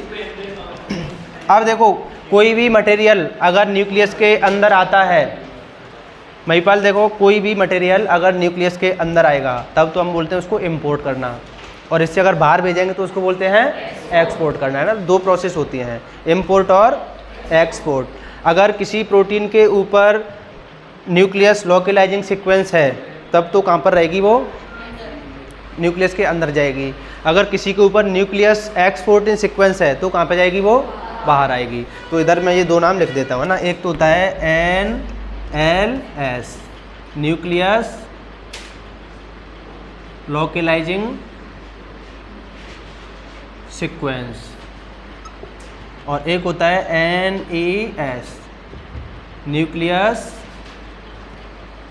Exporting sequence. और इनके एक्सपोर्टेशन और इम्पोर्टेशन के लिए 2 प्रोटीन होती हैं, एक तो होती है इम्पोर्टिन और एक होती है एक्सपोर्टिन। तो इम्पोर्टिन प्रोटीन किस काम में आएगी, न्यूक्लियस के अंदर ले जाने में, बाहर भेजने में, अंदर ले जाने में। और एक्सपोर्टिन किस काम में आएगी, न्यूक्लियस से बाहर भेजने। इतना समझ में आ गया। अब देखो, 2 तरह की एक्टिविटी होती हैं, एक तो होती है GEF और एक होती है GAP। ये बेसिक वाली बातें मैंने कई बार बता दिया ना। ये GEF का मतलब होता है जी न्यूक्लियोटाइड एक्सचेंज फैक्टर, और GAP का मतलब क्या होता है, GTPase एक्टिवेटिंग प्रोटीन। दोनों समझ में आ गए। 2 प्रोटीन है, GEF और GAP। अब देखो किस काम में आती है ये। जैसे मेरे को क्या करना है, ये कोई GTP है, इस GTP को चेंज करना है किसमें, GDP में चेंज करना है। तो इसको हम बोलते हैं GTP का हाइड्रोलाइसिस हो गया। और ये काम करने के लिए अपने पास में कौन सा एंजाइम होता है, गैप होता है या GTPase होता है। GTPase क्या करेगा फिर, GTP को हाइड्रोलाइसिस करने के लिए कौन आता है, GTPase आता है। समझ में आ गई बात। जब GTPase आ जाएगा तो GTP को किस में चेंज कर देगा, GDP में चेंज कर देगा। ये बिल्कुल बेसिक बात है ना, इसमें कोई नया नहीं है। लेकिन खुद ये GTPase जो एंजाइम होता है ये इनएक्टिव रहता है, तो इसको एक्टिवेट करने के लिए कौन आता है, गैप आता है। इसका नाम ही क्या है, GTPase एक्टिवेटिंग प्रोटीन। तो GTPase का काम क्या है, GTP को GDP में चेंज करना, GTP का हाइड्रोलाइसिस करना। लेकिन GTPase खुद कैसा रहता है, इनएक्टिव। तो उसको एक्टिवेट करने के लिए कौन आएगा, गैप आएगा। तो कुल मिला के कहीं भी अगर गैप आ रहा है तो आप ऐसे समझ सकते हो कि अब GTP हाइड्रोलाइज होगी। गैप क्या करेगा, GTPase को एक्टिवेट कर देगा, और GTPase क्या करेगा, GTP को GDP में चेंज कर देगा। समझ में आ गई बात। अब इस GDP को ऐसे ही रहने दें या वापस से इसको काम में लेना है, फिर से वापस से अगर काम में लेना है तो इसको वापस से क्या करना पड़ेगा, रीजनरेट करना पड़ेगा GTP में। तो इसको GDP को वापस से GTP में चेंज करने के लिए एक एंजाइम आता है जिसका नाम है GEF।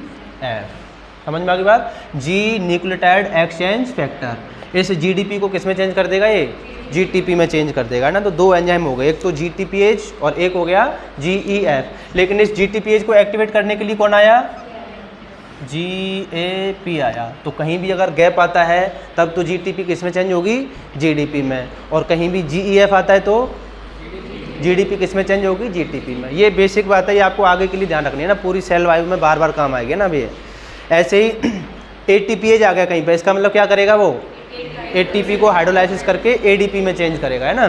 तो अब देखो ये जो अपना न्यूक्लियस है इसके अंदर एक एक्टिविटी मिलती है GEF, और जो अपना साइटोप्लाज्म है इसमें एक एक्टिविटी मिलती है, इसका नाम है GAP। अब एक्चुअल में क्या था, एक प्रोटीन थी जिसका नाम था रैन। कौन सी प्रोटीन थी? रैन। अब इस रैन की दो फॉर्म है, एक तो रैन के साथ में कौन बाइंड रहता है? GTP, और एक रैन के साथ में कौन बाइंड रहता है? GDP। तो अगर इस रैन GTP को रैन GDP में चेंज करना है तो कौन सा एंजाइम लेके आओगे बताओ? कौन सा लेके आओगे? गैप या GTPase? तो कोई भी एक लिख लो ना, मैंने गैप लिख दिया। अगर आप इस रैन GDP को इसमें चेंज कर रहे हो तो क्या लेके आओगे? GEF। ये कहानी समझ में आ गई? रैन एक प्रोटीन है जिसके साथ में मतलब GTP भी अटैच हो सकती है और GDP भी अटैच हो सकती है। आगे बात समझ में? अब देखो, अब मान लो कि ये कोई प्रोटीन थी और इस प्रोटीन को हमें कहाँ भेजना है? बाहर भेजना है। ये कहाँ पे मिल रही है अभी? प्रोटीन हो सकती है, कोई दूसरा मॉलिक्यूल भी हो सकता है। तो अभी ये प्रोटीन कहाँ पे है? न्यूक्लियस के अंदर है, लेकिन इसको भेजना कहाँ पे है? बाहर भेजना है। तो बाहर भेजने के लिए एक्सपोर्टिन आएगा या इम्पोर्टिन आएगा? एक्सपोर्ट करेगा ना, एक्सपोर्टिन करेगा। तो ये कोई प्रोटीन थी, इसके ऊपर कौन सा सीक्वेंस मिलता होगा? NLS या NES? NLS होता तब तो न्यूक्लियस के अंदर ही रहती ना, तो कौन मिलेगा? NES, nucleus exportin sequence. तभी तो बाहर जाना पड़ेगा इसको। तो इसके ऊपर एक सीक्वेंस था NES। अब जैसे ही ये सीक्वेंस एक्सपोज हो जाता है किसी प्रोटीन के ऊपर, तो उस प्रोटीन के ऊपर कौन आके बाइंड कर जाएगा? ये प्रोटीन थी, इसका NES क्या हो गया है? एक्सपोज हो गया। तो इसके ऊपर आके बाइंड कर गया एक प्रोटीन। इस प्रोटीन का नाम क्या है? एक्सपोर्टिन। समझ में आ गई यहाँ तक बात? लेकिन ये कॉम्प्लेक्स स्टेबल नहीं है, मतलब इस प्रोटीन के साथ में एक्सपोर्टिन बाइंड तो कर गई, लेकिन ये कॉम्प्लेक्स स्टेबल नहीं है।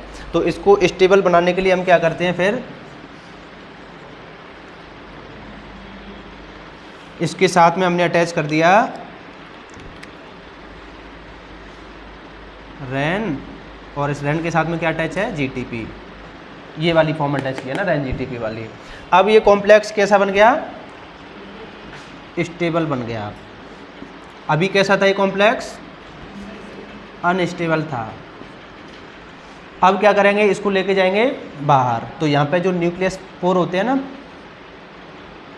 इन पोर से कहाँ पे चला जाएगा? ये बाहर चला जाएगा। और बाहर कहाँ पे जाएगा? साइटोप्लाज्म में। तो ये साइटोप्लाज्म में आ गया, और इसके ऊपर कौन बाइंड था? इम्पोर्टिन या एक्सपोर्टिन? एक्सपोर्टिन। और इसके ऊपर कौन अटैच था? रैन GTP। ये रैन और ये GTP। लेकिन मैंने आपको बताया कि साइटोप्लाज्म में कौन सा एंजाइम मिलता है? गैप। और गैप क्या करेगा? ये इसकी GTP का हाइड्रोलाइसिस कर देगा। तो ये किस में चेंज हो जाएगा? लेकिन ये जैसे ही रैन GTP GDP में चेंज होगा तो इसकी जो एफिनिटी है इसके लिए इम्पोर्टेंट के लिए एक्सपोर्टेंट के लिए वो क्या हो जाएगी? डिक्रीज हो जाएगी। मतलब ये इस GTP वाली फॉर्म में इसके साथ बाइंड हो सकता है ना, जैसे ये GDP में चेंज हो जाता है तो इसके साथ में ये बाइंड नहीं रह सकता। तो अब बाइंड रहेगा यहाँ से डिसोशिएट हो जाएगा, डिसोशिएट हो जाएगा। अब जैसे ही ये डिसोशिएट होगा तो क्या एक्सपोर्टेंट अकेला बाइंड रह पाएगा? क्योंकि मैंने क्या बताया, कॉम्प्लेक्स कैसा है? अनस्टेबल है। इसको स्टेबल बनाने के लिए कौन आया था? रैन GTP आया था। तो अब नेक्स्ट स्टेप में क्या होगा? इसकी GTP का क्या करवाना है? हाइड्रोलाइसिस करवाना है। तो GTP का हाइड्रोलाइसिस करवाते ही ये तो होगी प्रोटीन अपनी फ्री, और साथ में ये कौन फ्री हो गया? एक्सपोर्टिन। और साथ में रैन GTP ये रही। अब क्या बच गई? ये GDP में चेंज हो गई होगी ना। एंजाइम कौन सा आया था यहाँ पे? गैप आया था ना। इस गैप ने क्या कर दिया? रैन GTP को रैन GDP में चेंज कर दिया। और जैसे ही चेंज हुआ तो अब इसकी एफिनिटी कम होगी इसके लिए, अब इसके साथ ये बाइंड नहीं रह सकता। और जब ये हट जाएगा तो रैन GTP के बिना एक्सपोर्टिन भी इस प्रोटीन के साथ में बाइंड नहीं रह सकता। उसको स्टेबल बनाने के लिए कौन आया था? रैन GDP आया था, है ना। समझ में आ गई यहाँ तक बात? अगर समझ में आ गया तो इसको आप छाप सकते हो, यह दोबारा समझाना पड़ेगा। दोबारा समझाना पड़ेगा। एक बार तो छाप लो, फिर दोबारा समझा देता हूँ मैं ना।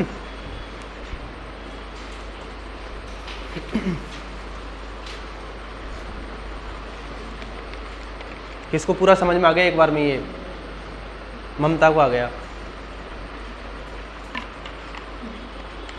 ममता को पूरा समझ में आ गया।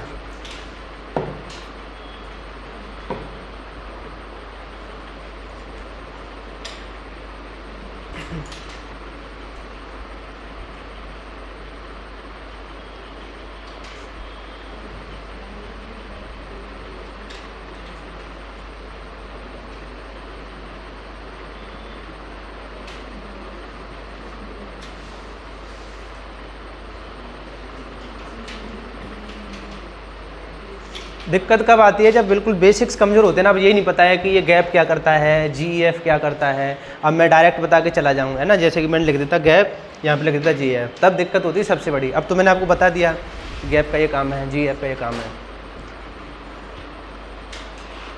क्योंकि मैंने स्वीकार कर लिया कि आप कोरोना के प्रोडक्ट हो। अब ये बात आप मानते नहीं।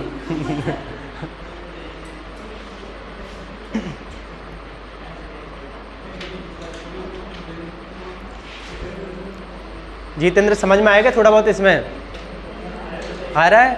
और ये आज का ये टॉपिक वैसे आज इसको कंप्लीट कर देंगे ना, प्रोटीन टारगेटिंग को। अब भले बच जाने तो पूरा करके ही छोड़ेंगे अब इसको। हाँ?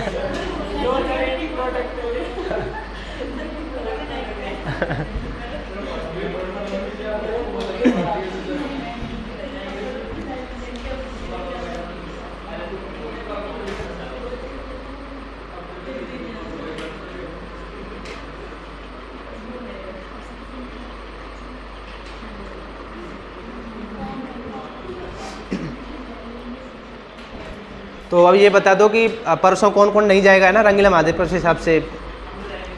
हाँ नहीं, ये पूछ रहा हूँ।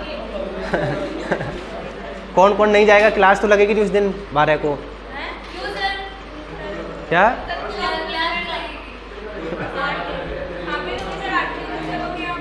यही बोल रहा हूँ, क्लास नहीं लगेगी।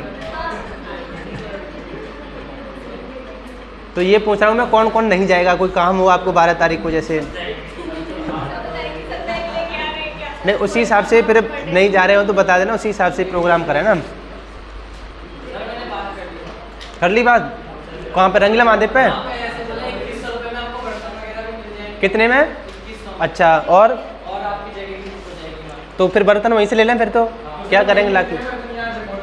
हम नहीं, हर जगह नहीं मिलते ना, तो वहीं से ले लेंगे। फिर तो क्या करेंगे, मतलब इधर उधर अटकने से। रंगीला महादेव पे ही फिर ठीक है। सामान तो ले,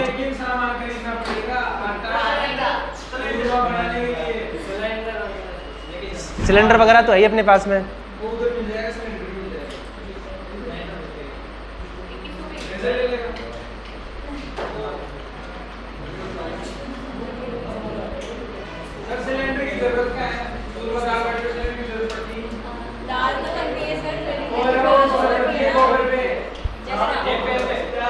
वो तो सब वहाँ व्यवस्था होगी ना, मतलब भट्टी वगैरह वो सब बनी होगी ना वहाँ पे।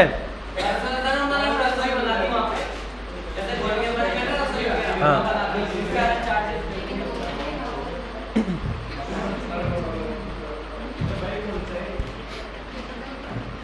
सर लेकिन जने ज़्यादा जाएंगे ना तो ये सही रहेगा, वरना फिर बहुत महंगा पड़ेगा और जने कम रह जाएंगे। कैसे? जने अगर ज़्यादा जाएंगे ना तो ही सही है। हाँ नहीं तो कम से कम 70 तो ही जाएंगे। तो पक्का है? हाँ 20 वहाँ से और हाँ सर, क्योंकि हलवाई तो उतने ही पैसे लेगा, 100 के भी 30 के भी, तो हम नहीं कर लेंगे। नहीं, आज ही वो स्टेटस डाल देते हैं, रजिस्ट्रेशन फॉर्म फिल करवा लेते हैं ना सबसे।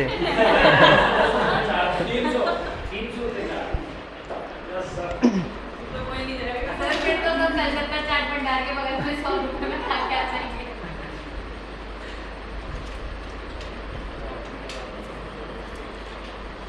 अब जैसे प्रीति जैसे लोगों को वहाँ पे ले जाएं 199 वाले में, तो कितना वसूल करवाएगी प्रीति? हैं? है कीर्ति, ऐसा है क्या? कितनी रोटी खाती है प्रीति? हैं? 2 रोटी?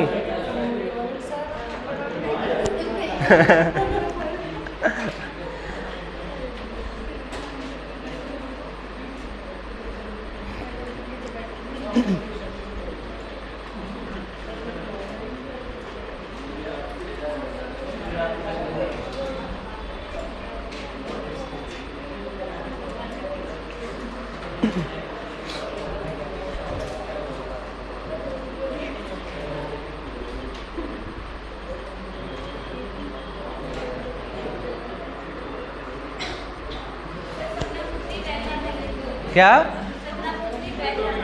बैग बैग ले आना, उधर से कुछ फल फ्रूट वगैरह उधर पेड़ों पे लग रहे होंगे, तोड़ लाएंगे।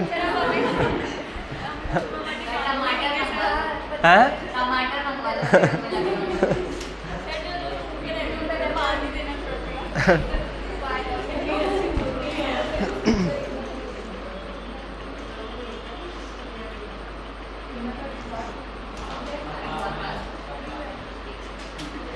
तो 3-4 घंटे तो लग जाएंगे दाल बाटी बनने में से।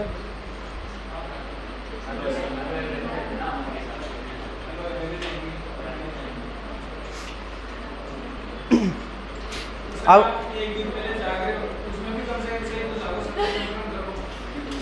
कन्फर्म यही है, मैसेज डाल देते हैं अपनी तरफ से, सबका है जाना, जो जाएगा उसका फ्री है, जो नहीं जाएगा उससे 300 रुपये लिए जाएंगे, उसका बचेगा।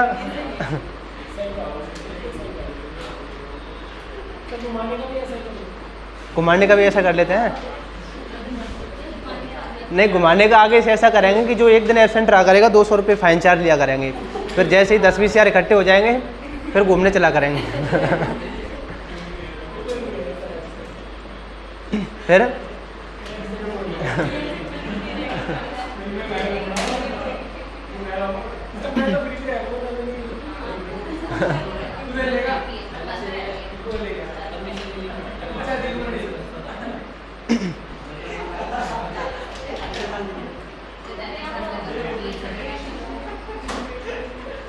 इसको समझे काजल, या समझ में आ गया? आ गया? देखो अब छाप लिया होगा सबने, नहीं छापा भी? प्रीति तो जचा के लिखती है ना बिल्कुल। तो देखो इसमें क्या बताया था, कोई भी पार्टिकल जो न्यूक्लियस के अंदर जाता है तो उसको तो बोलते हैं इम्पोर्टेन, और कोई भी पार्टिकल जो न्यूक्लियस से बाहर आएगा तो उसको बोलते हैं एक्सपोर्टेशन, है ना। तो इम्पोर्टेशन एक्सपोर्टेशन 2 प्रोसेस है, अंदर जाना इम्पोर्टेशन, बाहर आना एक्सपोर्टेशन। तो किसी भी प्रोटीन के ऊपर अगर NLS सीक्वेंस मिलता है, न्यूक्लियस लोकलाइजिंग सीक्वेंस, तब तो प्रोटीन कहाँ पर जाएगी? न्यूक्लियस के अंदर। अगर किसी पे न्यूक्लियस एक्सपोर्टिंग सीक्वेंस है तब वो प्रोटीन कहाँ पे आएगी? बाहर आएगी, है ना, न्यूक्लियस से। अब अपने पास में अंदर और बाहर लाने के लिए 2 प्रोटीन है, एक तो होती है इम्पोर्टेंट प्रोटीन और एक होती है एक्सपोर्टेंट प्रोटीन। इम्पोर्टेंट प्रोटीन तो क्या करेगी? अंदर लेके जाएगी, और एक्सपोर्टेंट बाहर लेके आएगी। लेकिन ये इम्पोर्टेंट एक्सपोर्टेंट किसी भी प्रोटीन के साथ में बाइंड करती हैं तो एक अनस्टेबल कॉम्प्लेक्स बनाती हैं। स्टेबल बनाने के लिए ज़रूरत पड़ती है अपने को एक इंटरमीडिएट रैन प्रोटीन की। ये भी पूछा जा चुका है, अभी इसी बार आया था, शायद इसी बार आया है ना एग्जाम में, कि न्यूक्लियर ट्रांसपोर्टेशन के लिए कौन सी प्रोटीन की जरूरत पड़ती है, तो उसमें नाम था रैन। इसी एग्जाम में आया था ना ये वाला। करके आया आपने इसको? आरे भी कर दिया। वो तो बेसाइकिल फॉर्मेशन के लिए आता है ना काम में। तो ये सीधा सीधा पूछा गया था ना, न्यूक्लियर एक्सपोर्टेशन में कौन सी प्रोटीन इंपॉर्टेंट है, तो कौन सी है? रैन प्रोटीन। मोनोमेरिक GTPH पूछा था ना, इनको मोनोमेरिक GTPH बोलते हैं। तो इम्पोर्टेंट प्रोटीन और एक्सपोर्टेंट प्रोटीन एक अनस्टेबल कॉम्प्लेक्स बनाते हैं, उसको स्टेबल बनाने के लिए कौन सी प्रोटीन आती है? रैन प्रोटीन आती है। अब रैन प्रोटीन की 2 फॉर्म है, एक तो GTP बाउंड और एक GDP बाउंड। अब ये कॉमन बात है कि कहीं भी हमें GTP को GDP में चेंज करना होता है तो उस प्रोसेस को बोलते हैं GTP हाइड्रोलाइसिस। कौन सा एंजाइम आता है इसके लिए? GTPase आता है। लेकिन GTPase खुद कैसा होता है? इनएक्टिव होता है, तो उसको एक्टिवेट करने के लिए कौन आता है? गैप आता है ना, GTPase एक्टिवेटिंग प्रोटीन। और अगर आपको GDP को GTP में चेंज करना हो तो कौन आता है? GEF, जी न्यूक्लियोटाइड एक्सचेंज फैक्टर। अब ये केवल यही नहीं, कहीं भी काम आए, ये कम से कम 10-20 बार तो आएगा ही, है ना, GEF और GAP, है ना, सेल बायो में। तो GEF GDP को GTP में, और GAP GTP को GDP में चेंज करता है। अब मान लो कोई पार्टिकल है जो न्यूक्लियस के अंदर है, उसको हमें कहाँ भेजना है? बाहर भेजना है, तो उस पर कौन सा सीक्वेंस मिलना चाहिए? न्यूक्लियस एक्सपोर्टिन सीक्वेंस मिलना चाहिए। जैसे ही न्यूक्लियस एक्सपोर्टिन सीक्वेंस एक्सपोज हो जाता है तो उस पर कौन आगे बाइंड हो जाता है? एक्सपोर्टिन प्रोटीन बाइंड हो जाती है। एक स्टेबल कॉम्प्लेक्स बनेगा या अनस्टेबल? अनस्टेबल। इसको स्टेबल बनाने के लिए रेन जीटीपी आएगी। रेन जीटीपी बाइंड होते ही अब इसके बाहर एक्सपोर्टेशन की प्रोसेस स्टार्ट हो जाती है। न्यूक्लियस पोर से होके बाहर आएगा। बाहर आते ही आपको पता है कौन सा एंजाइम मिलता है साइटोप्लाज्म में? गैप मिलता है। वो क्या करेगा?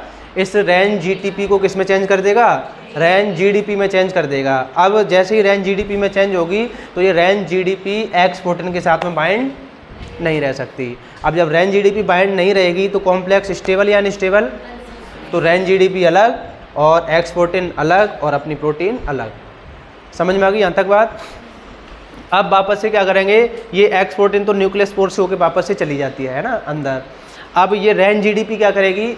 अब कोई पार्टिकल ऐसा था जो अंदर जाने का वेट कर रहा था तो उसके साथ में कौन बाइंड करेगा? इम्पोर्टिन। और इम्पोर्टिन के साथ में कौन बाइंड करता है? Rain GDP. वो रेन जीडीपी के साथ में बाइंड होती है और ये रेन जीटीपी के साथ में बाइंड होती है। तो इम्पोर्टिन के साथ में रेन जीडीपी बाइंड करेगा और कहाँ पे चली जाएगी? अंदर चली जाएगी। और अंदर कौन सी वो मिलती है प्रोटीन? GEF।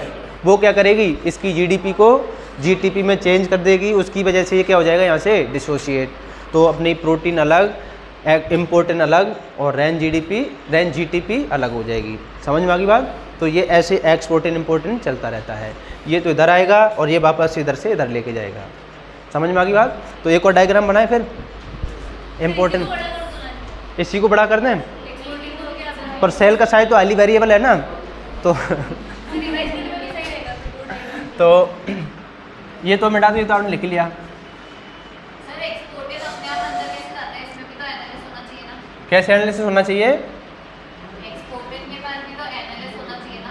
एनालिसिस तो होता है न्यूक्लियस। ये वाली तो रेन जीडीपी है, यही उसको काम में लेने में चली जाती होगी। ना ना ये नहीं जाती बता रहा हूँ ना इसका रोल। सेल का जो साइज है वो हाईली वेरिएबल है ना। अब ये कोई प्रोटीन थी, बस में एक और पेन होगा ना। ये कोई प्रोटीन थी, इसको कहाँ पे लेके जाना है? अब अंदर लेके जाना है। कौन बाइंड करेगा इसके ऊपर?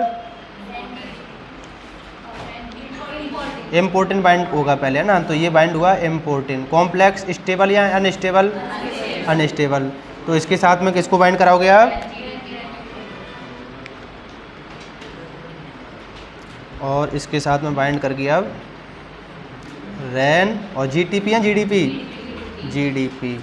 अब ये कहाँ पे जाएगा? न्यूक्लियस के अंदर जाएगा। तो अंदर पहुँचते ही क्या होगा? अब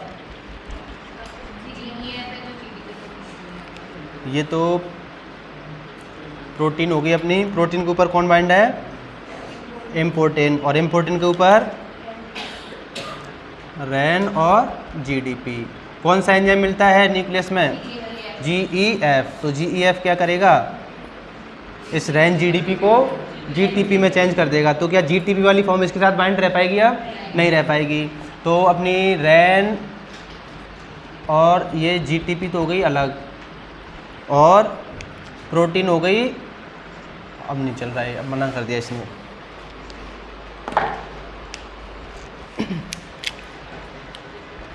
ये प्रोटीन हो गई अपनी अलग। और कौन अलग हो गया? इम्पोर्टिन हो गया अलग। तो जैसे एक्सपोर्टिन जाता है वैसे ही इम्पोर्टिन तो आ जाता है बाहर और एक्सपोर्टिन चला जाएगा अंदर। इनका तो ऐसे न्यूक्लियस पोर से ट्रांसपोर्टेशन होता रहता है। और बाकी ये जीडीपी जीटीपी में कैसे एक्सचेंज होती है? GEF और गैप के थ्रू। तो ये प्रोसेस चलती रहेगी ना ऐसे। समझ में आ गई बात? लेकिन नेहा आप कैसे बनाओगे इसको? दूसरा डायग्राम बनाओ। और तो क्या करोगे अब? अलग अलग बनाओ सेल। जैसे अलग सेल में ये बनाया था ना, ऐसी अलग सेल में इसको बनाओ और इसका फ़ोटो खींच लो, घर जाके एनालाइज कर लेना।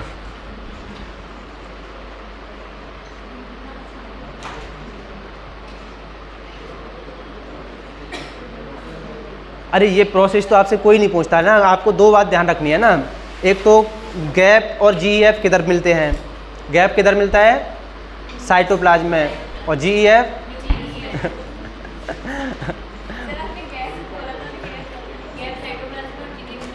गैप मतलब GAP, ये मिलता है साइटोप्लाज्म में और GEF मिलता है न्यूक्लियस में। एक तो ये ध्यान रखना है, एक इम्पोर्टिन और एक्सपोर्टिन का, और एक NLS और NES का। इतना सी बात है बस, और कुछ है ही नया। बाकी क्वेश्चन तो कैसे पूछा, सीधा सीधा न्यूक्लियस ट्रांसपोर्टेशन में कौन सी मोनोमेरिक GTPase काम में आती है, तो कौन सी आती है, RAN। इतना सा क्वेश्चन पूछा था, पढ़ते इतना है, क्वेश्चन आ रहा है देखो छोटा सा, और वो भी गलत कर दिया नया ने।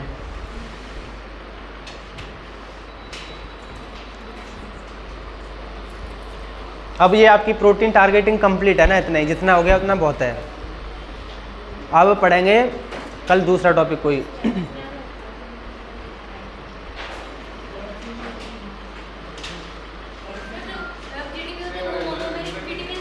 कौन सा, रब भी मोनोमेरिक है, लेकिन न्यूक्लियस ट्रांसपोर्टेशन में काम नहीं आता ना।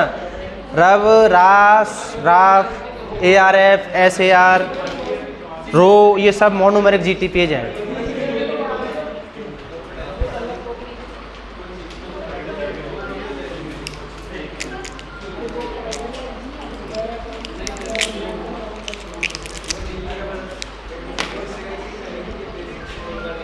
दीपिका ज़्यादा हो गया आज,